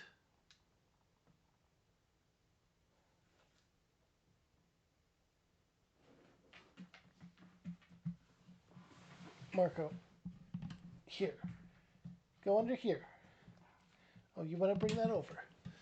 This is the fifth and final piece of Kiara's traditional garb.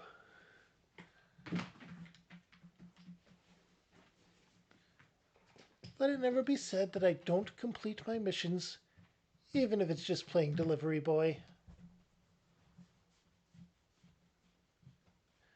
Wait, Karasu! The elders who named you traitor to our village, they were simply blind to the truth, as was I. If I explain, they will surely see reason. Please, let us return home together.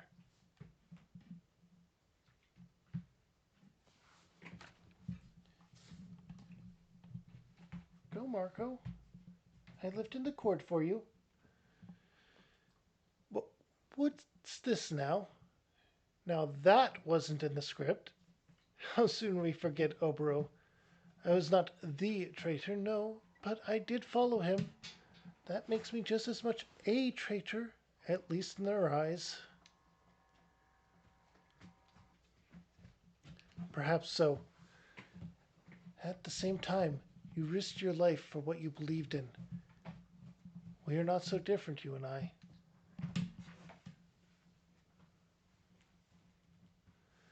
The sentiment is most touching, but my answer remains no. The village was always a bit too cramped for me. I prefer to spread my wings on a grander stage. The honorable deeds of my present do not erase the terrible crimes of my past. I was a spy and assassin, quite a good one, I might add, and all for the blood and for all the blood Gekai has on his hands, mine are nearly as red. In the elder's mind, in the elders' minds, you had one mission, Obro. Why complicate the matter?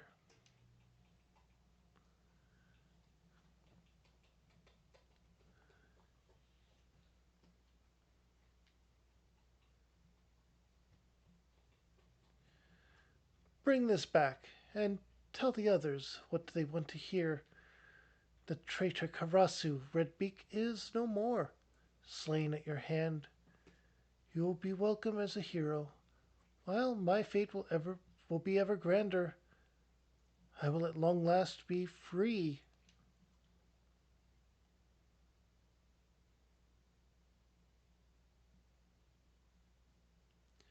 If that is how you would have it, Karasu, then so it shall be. But this I promise you, slowly but surely our village will change. I will take what I have learned and build a village that honors all of our fallen, a village that you could be proud to call home. Just don't get too cocky now, or I'll have to come back and put you and your whole village in its place. I look forward to that day. Let us meet again on the battlefield and pit our ideals against each other as we did that day.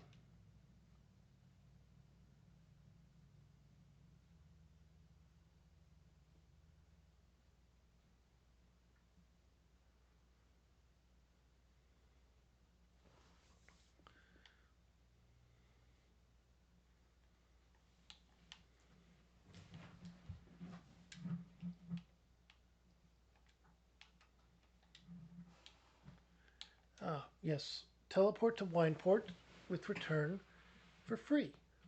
And then we can head right on to the next part and close out the quest.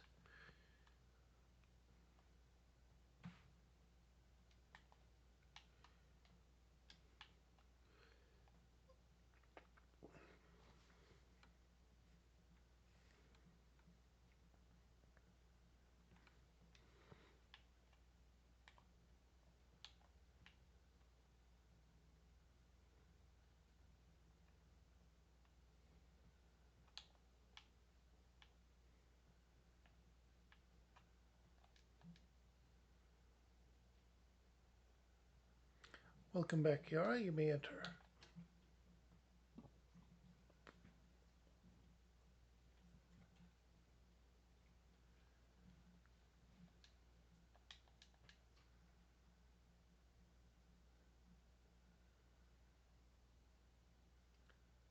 It is strange, Kiara. All this time, I believed I was instructing you on the ways of the shinobi, and yet, now that all is done, I feel that I should be the one to call you teacher. Thanks to you, I finally achieved true clarity and presence of mind. My blade is stronger for it. And, more important still, I now understand what I am truly fighting for. Body or mind, by any measure, you are every bit my equal as a shinobi, save for one final technique which I will now impart on you. Use it to rearrange the energies channeled into your body, and it will unleash powerful ninjutsu techniques one after the other. But be warned, in our tongue it quite literally means life and death, which, when it means for you, will depend entirely on your presence of mind. And with this, I believe we have both satisfied the respective sides of our initial agreement. I will return to our village, which means I must bid you farewell. Though perhaps not this day. I will see, though perhaps not this day. I will see my homeland change for the better and introduce new ways of thinking to com- complement the old. But before I can, there is still much I must learn about this land. And so I will go ahead. I will report to the elders the success of Obro's mission and inform them that he will return as soon as he recuperates from the wounds he sustained in battle. With the soul crystal that Karasu gave us, no one will doubt the success of our mission. It is a flawless plan, if I do say so myself. Yes, how fortunate we were that I thought of it. Never changed, Obro. Promise me that. And with that, Kiara, it seems that it is I who will bid you farewell. You've been a true friend, and my heart awaits the day that we shall meet again.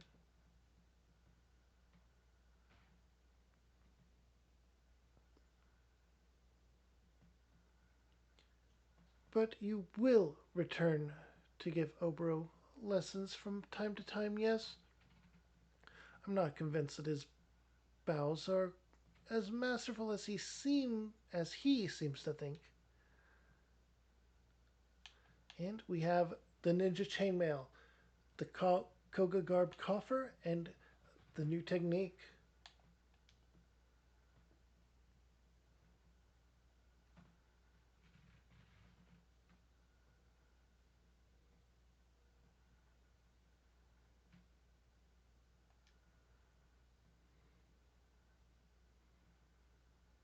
And this is the ninja stuff.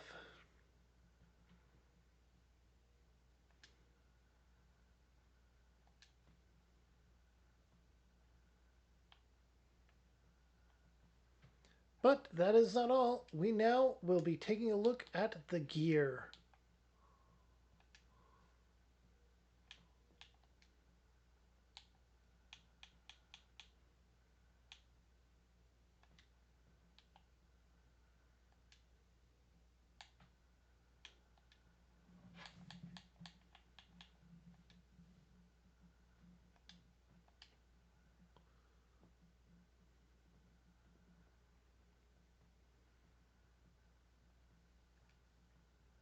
And now,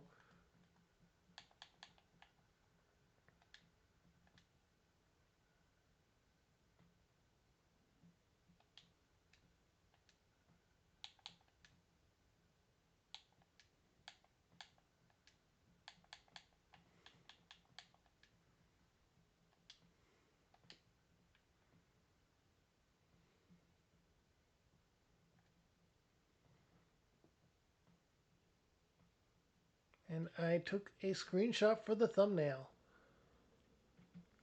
this is where we're going to call it.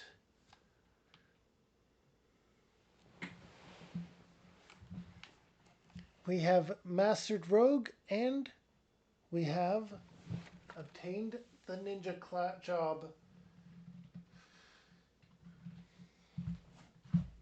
Next time, we'll continue the main story. But I hope you enjoyed and we'll drop by again next time. If you're watching this on Twitch, make sure to drop me a follow. I stream every weekday morning, but Monday I won't be streaming. So next stream is on Tuesday, where we'll be continuing Pathfinder Kingmaker. I hope you're looking forward to it as much as I am. But without further ado, I'm going to go ahead and end it here. Bye, everyone.